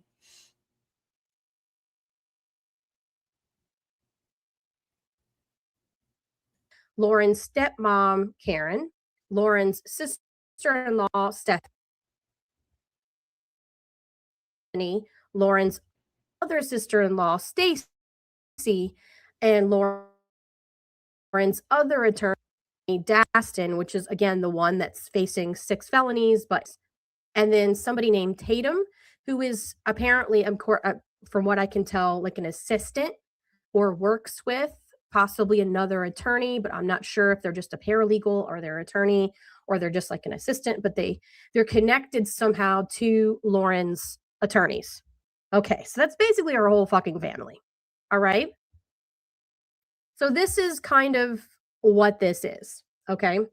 So you have Mr. Barber, who had a property that was worth about $3.1 million. Okay. And for some other reason, I don't know if he was going into foreclosure or he couldn't afford the taxes or whatever. For whatever reason, it was going to be up for auction for an investor to come in and buy it because he wanted to get rid of it. And so there was these people that came in that he didn't know were related. I'm just gonna stop this. So the people involved in this are Lauren's father, Jameis Johnson, Lauren's brother, Pace Johnson, one of her attorneys, Lauren's brother, Adrian Johnson, Lauren's stepmother, Karen Salas, Lauren's sister-in-law, Stephanie Johnson, Lauren's other sister-in-law, Stacy Roberts, and Lauren's other attorney, also facing 6 felonies in unrelated cases. And so they came in and lowballed it and tried to buy it for $330,000 at this auction. And automatically a red flag. Okay, so I'm sorry if I'm all over the place. It's a lot. This is a lot to process, and I'm going to try to make sure that I'm presenting it in a way where I'm not confusing you. Isn't her brother representing her a conflict of interest? I don't know. Honestly, I think it's very sus. How much land is it? I am not sure. I believe it's a very nice home with a good size lot. It's not like hundreds of acres, but it's a nice home on a nice lot in Salt Lake City, Utah, in a very, very nice neighborhood, like next to homes that have like triple car garages and all that stuff. Okay.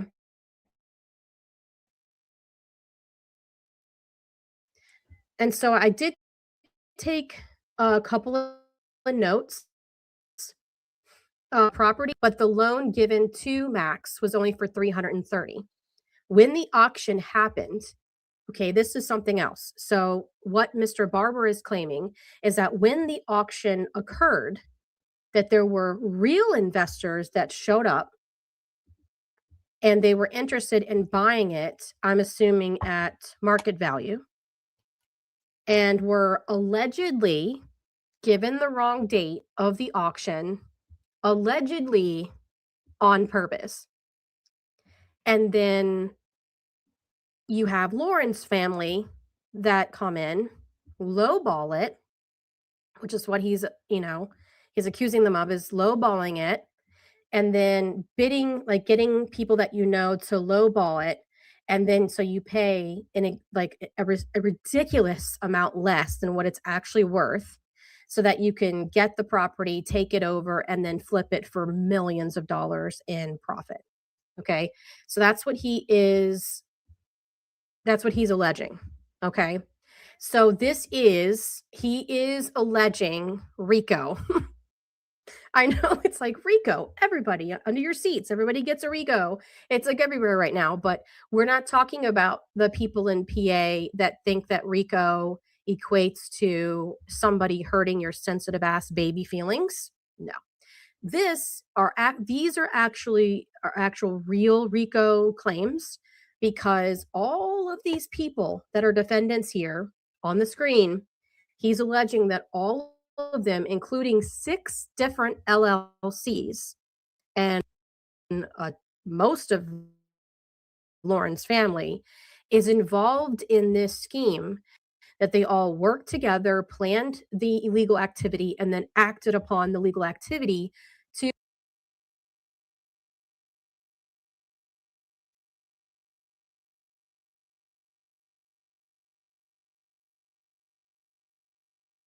is the date of this body cam.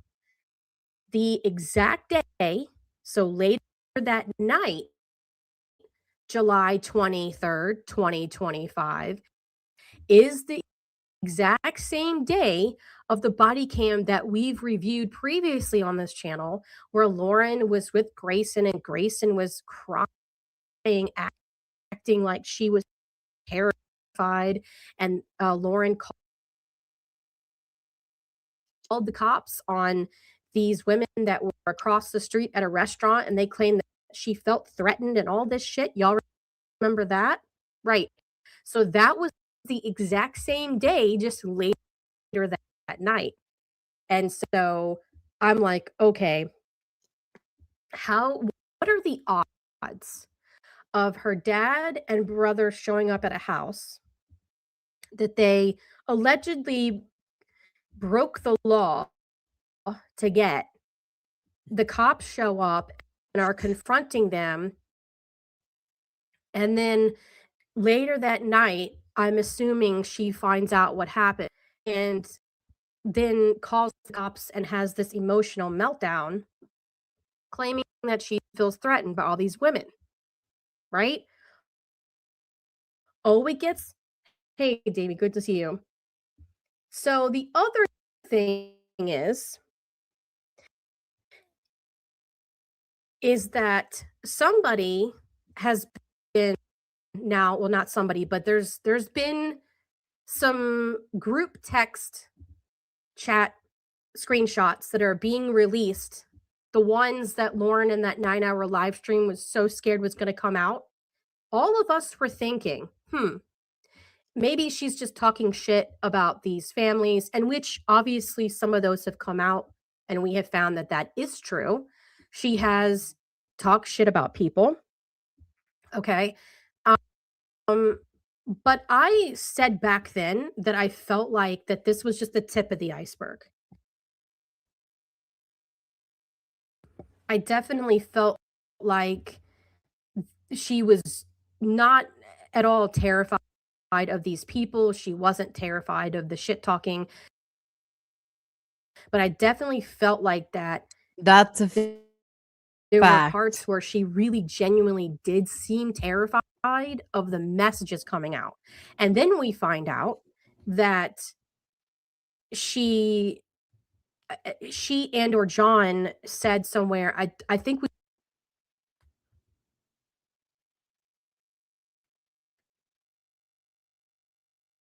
Lauren's dad. We'll get to that in a second.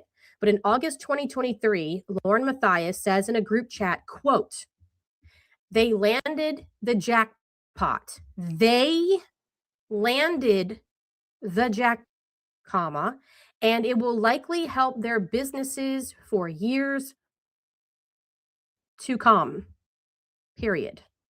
And then it says, "But maybe I'm just the daughter of a white-collar criminal who taught me some business tactics." That's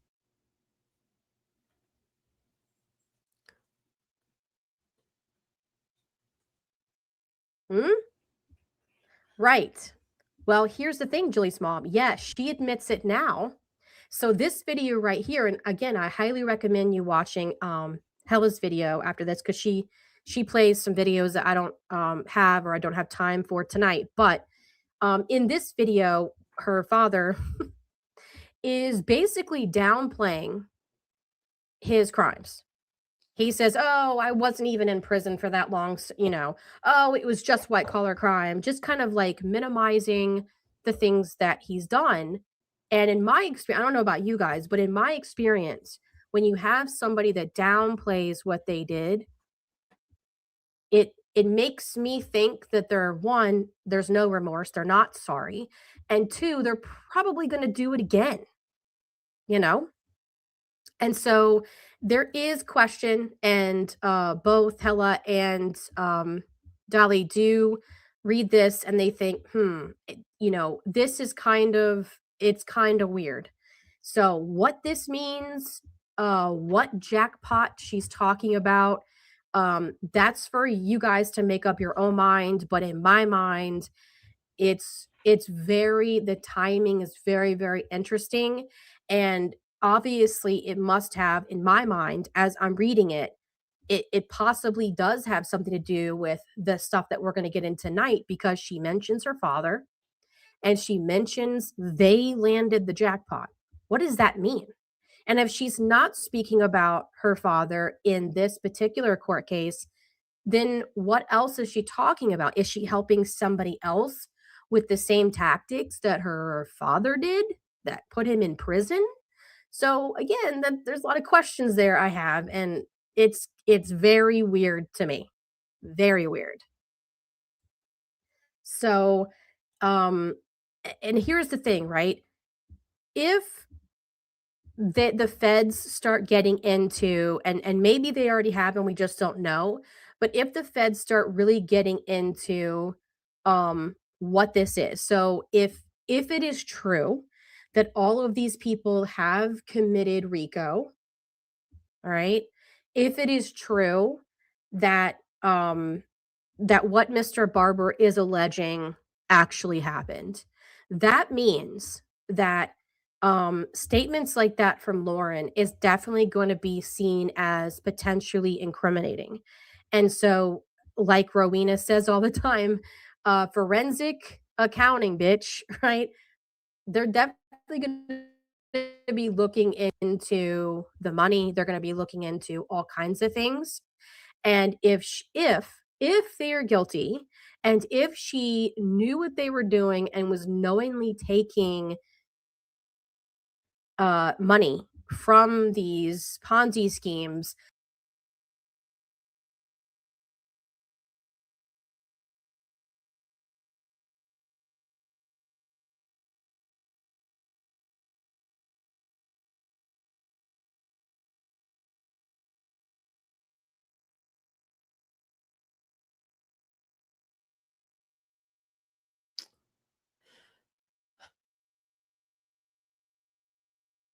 could potentially be in big trouble too. And yes, that is true, Pen Pen. So once again, her father is a convicted felon. He was an attorney at one time, licensed in Utah and New York.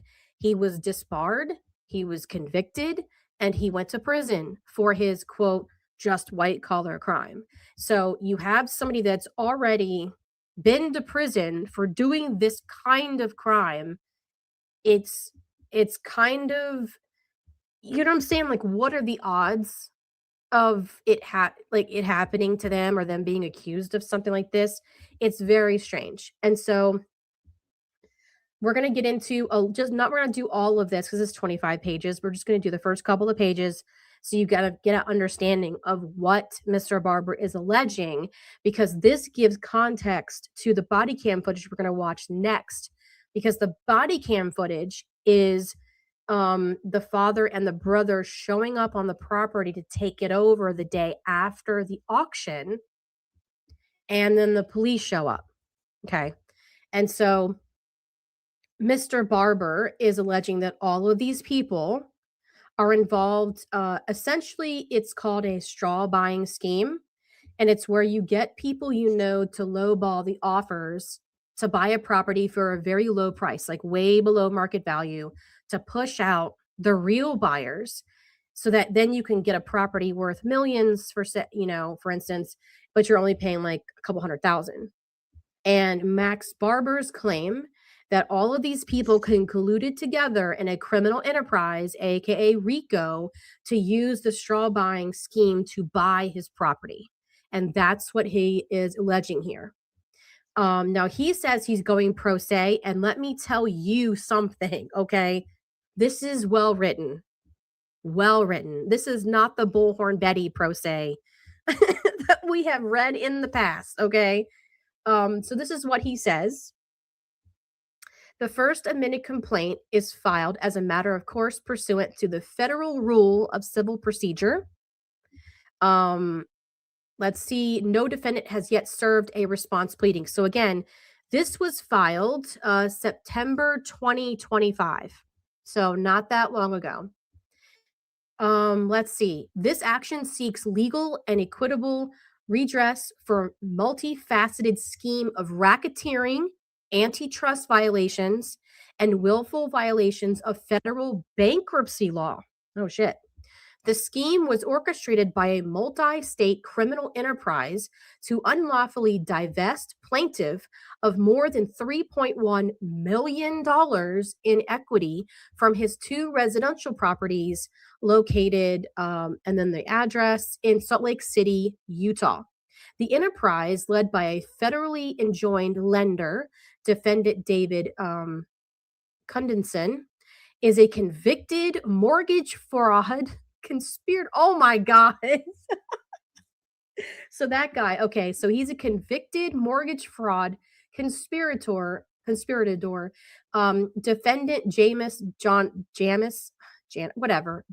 her father, okay, systemically engaged in predatory lending, mail and wire fraud, bankruptcy fraud, and abuse of process as a corrosive and continuing criminal enterprise.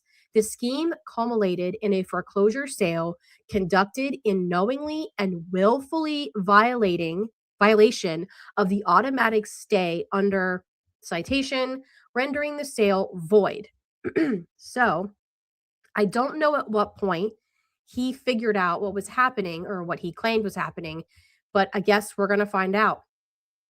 It says the scheme commenced in March 2022 when Cudson and his affiliated entities, the Gravity entities, which all of the LLCs seem to be named Gravity for some reason, knowingly mischaracterized a consumer loan as a business purpose loan.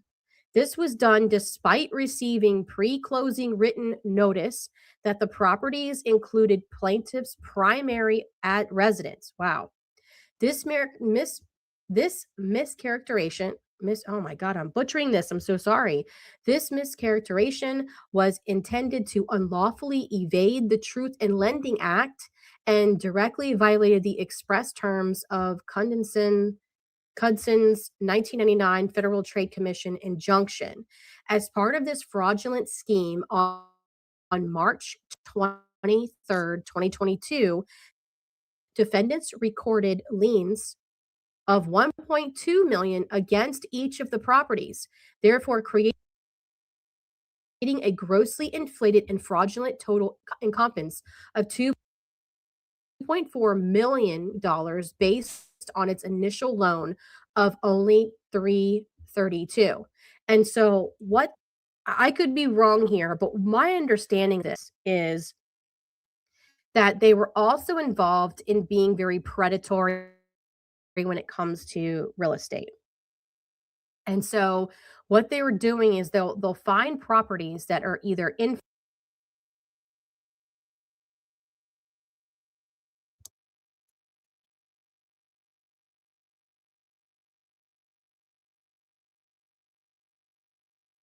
is found guilty. Oh my God.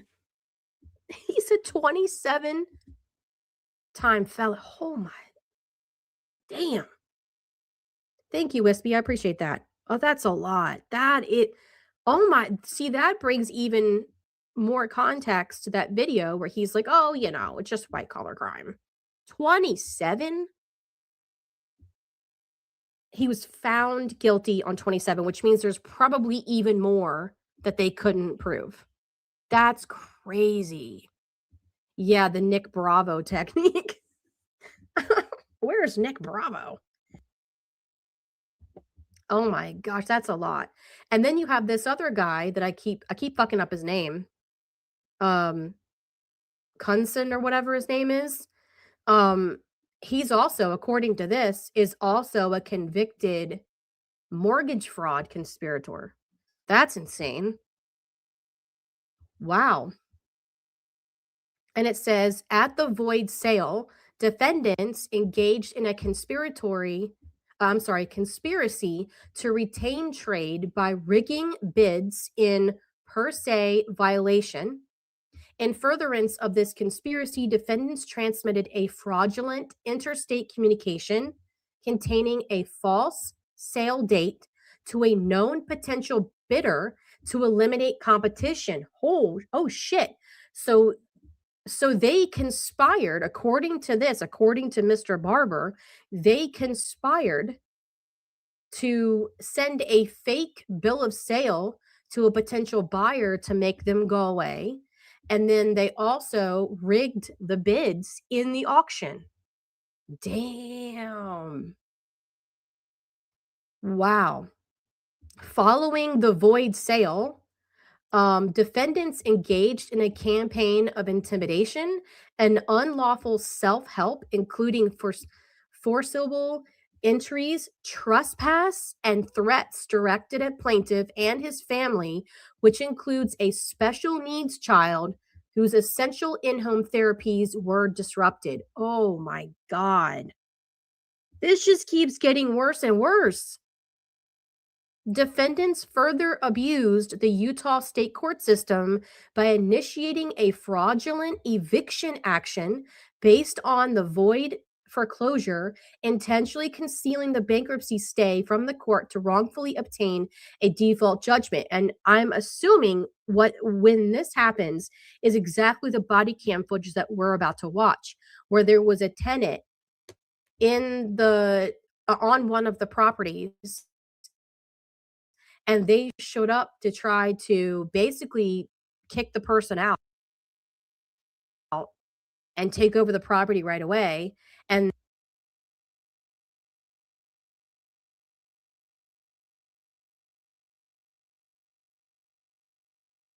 they're going to get, they're going to lose their law license if this ends up being true. You have somebody named Jeremy Short, who is also an attorney. Oh boy. And then we have a bunch of does 1 through 10 who are individuals or entities who are not yet known to plaintiff who participated in the unlawful conduct alleged herein. Damn, I'm right, Helena? Exactly. This shit's crazy. It says factual allegations. The RICO enterprise, structure, purpose, and continuity. The association of all the defendants constitutes as association in fact, enterprise under, and then the citation, with an attainable structure, a common purpose, and relationships among its associates sufficient to satisfy the standard Boyle v. U.S. from 2009.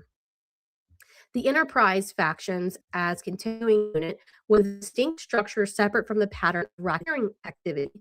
And then it goes on, it says, common purpose is to unlawfully acquire equity from distressed property owners through a systematic predatory lending scheme. This scheme follows a specific pattern. So this is what he's alleging basically this family and a few other attorney friends are doing. Equity trapping. The enterprise makes loans secured by high equity properties and then records grossly artificially inflated liens, etc. For example, $2.4 million on a $332,000 loan, and make it impossible for the owner to refinance through traditional loaners. B, forced to default. The enterprise then engineers an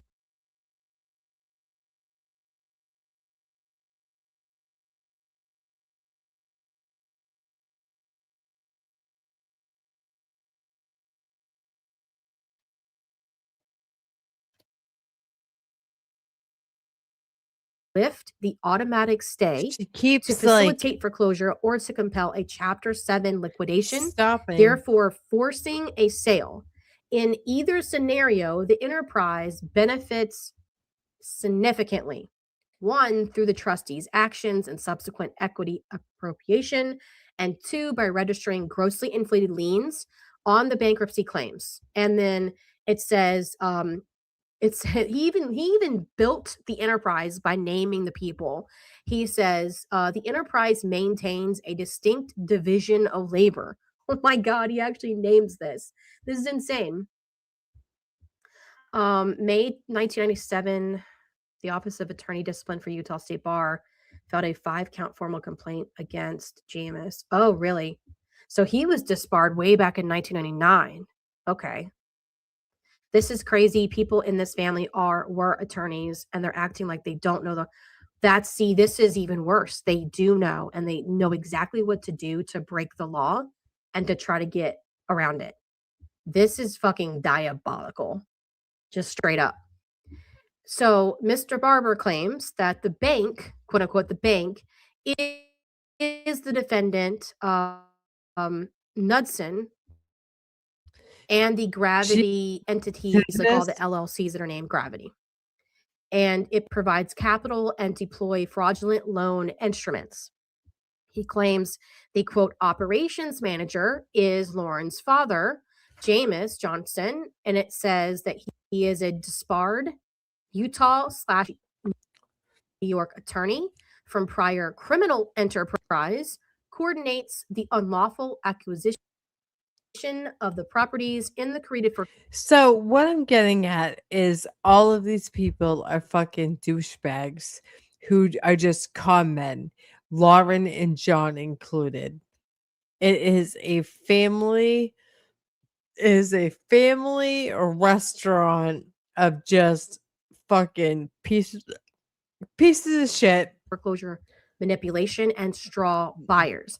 And the straw buyer scheme is what I explained earlier. And then C, the legal arm is Pace, Daston, David, and Jeremy Short to facilitate the scheme by providing legal support, forming shell entities, LLCs or something like that, used to launder, so money laundering proceeds, and abusing the judicial process. Shit, this is so bad. Oh my God. Thank you to whoever sent me a Venmo. Does It anyone is know if the greatly FBI is actually appreciated. looking into this? Thank you. Because this was filed in September. Does anybody know if the judge has ruled on this, or if there's if the FBI is looking into this? Because this shit's crazy. Because if this is not true, Mr. Barber is going to get sued up the ass for slander, or libel, really. But if this is true, even some of this true, these people are going to fucking prison for like a long time. This is crazy. And it says the associates are Karen, Stacy, Stephanie, and other defendants act at the direction of the leadership to execute specific tasks, such as acting as straw buyers, Adrian Johnson, and carrying out illegal self-help evictions, Salas Jorgensen, aiding and abetting the functions of multiple shell entities comprising the organization. So Mr. Barber is alleging that these associates actually pretended to be buyers when they really weren't. Damn. Oh my gosh. It said Knudsen's history operates under a permanent FTC injunction prohibiting him from direct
I have no idea what's going on my with my stream.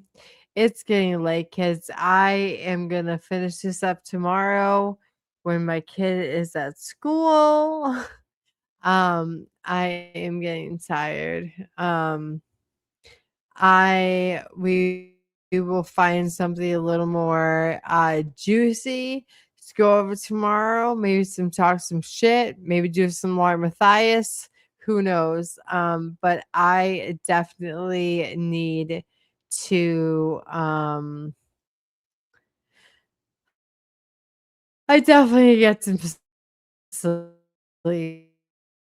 I'm starting to fall asleep over here. Once for coming over here and hanging out with me for these horrific piece of shit people. And I am over now on Kick just in case I get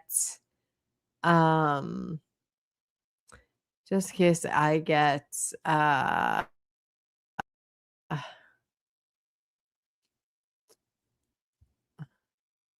kicked off of the streaming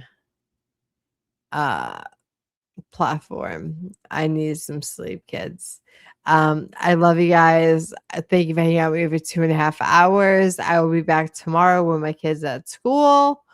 And we will go over whatever you guys send me in the comments this video what you guys want us to cover. I'll cover talking shit or like a legit case. You guys let me know. I love you guys. Sorry, I've had a hard couple of days. I just need to come over here and distract myself. But we will get some shit talking. I think I'm going to go over the rest of the 9-hour live. Janice, come in here and talk some shit with me, because that would make me so happy if all of you guys come over here and just tell all the tea. Fuck these people, okay? Fuck these people. I am. Hold on here. Let me see what is going on. Here we go. Here we go, kids. I love you guys. And I have to get some sleep. I need to like at least try.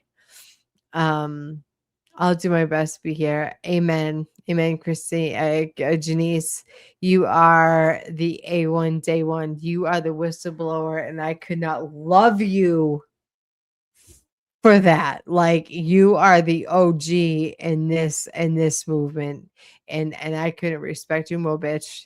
So I am gonna go take some rest, and I will see you on the next one. See you tomorrow, kids. Bye.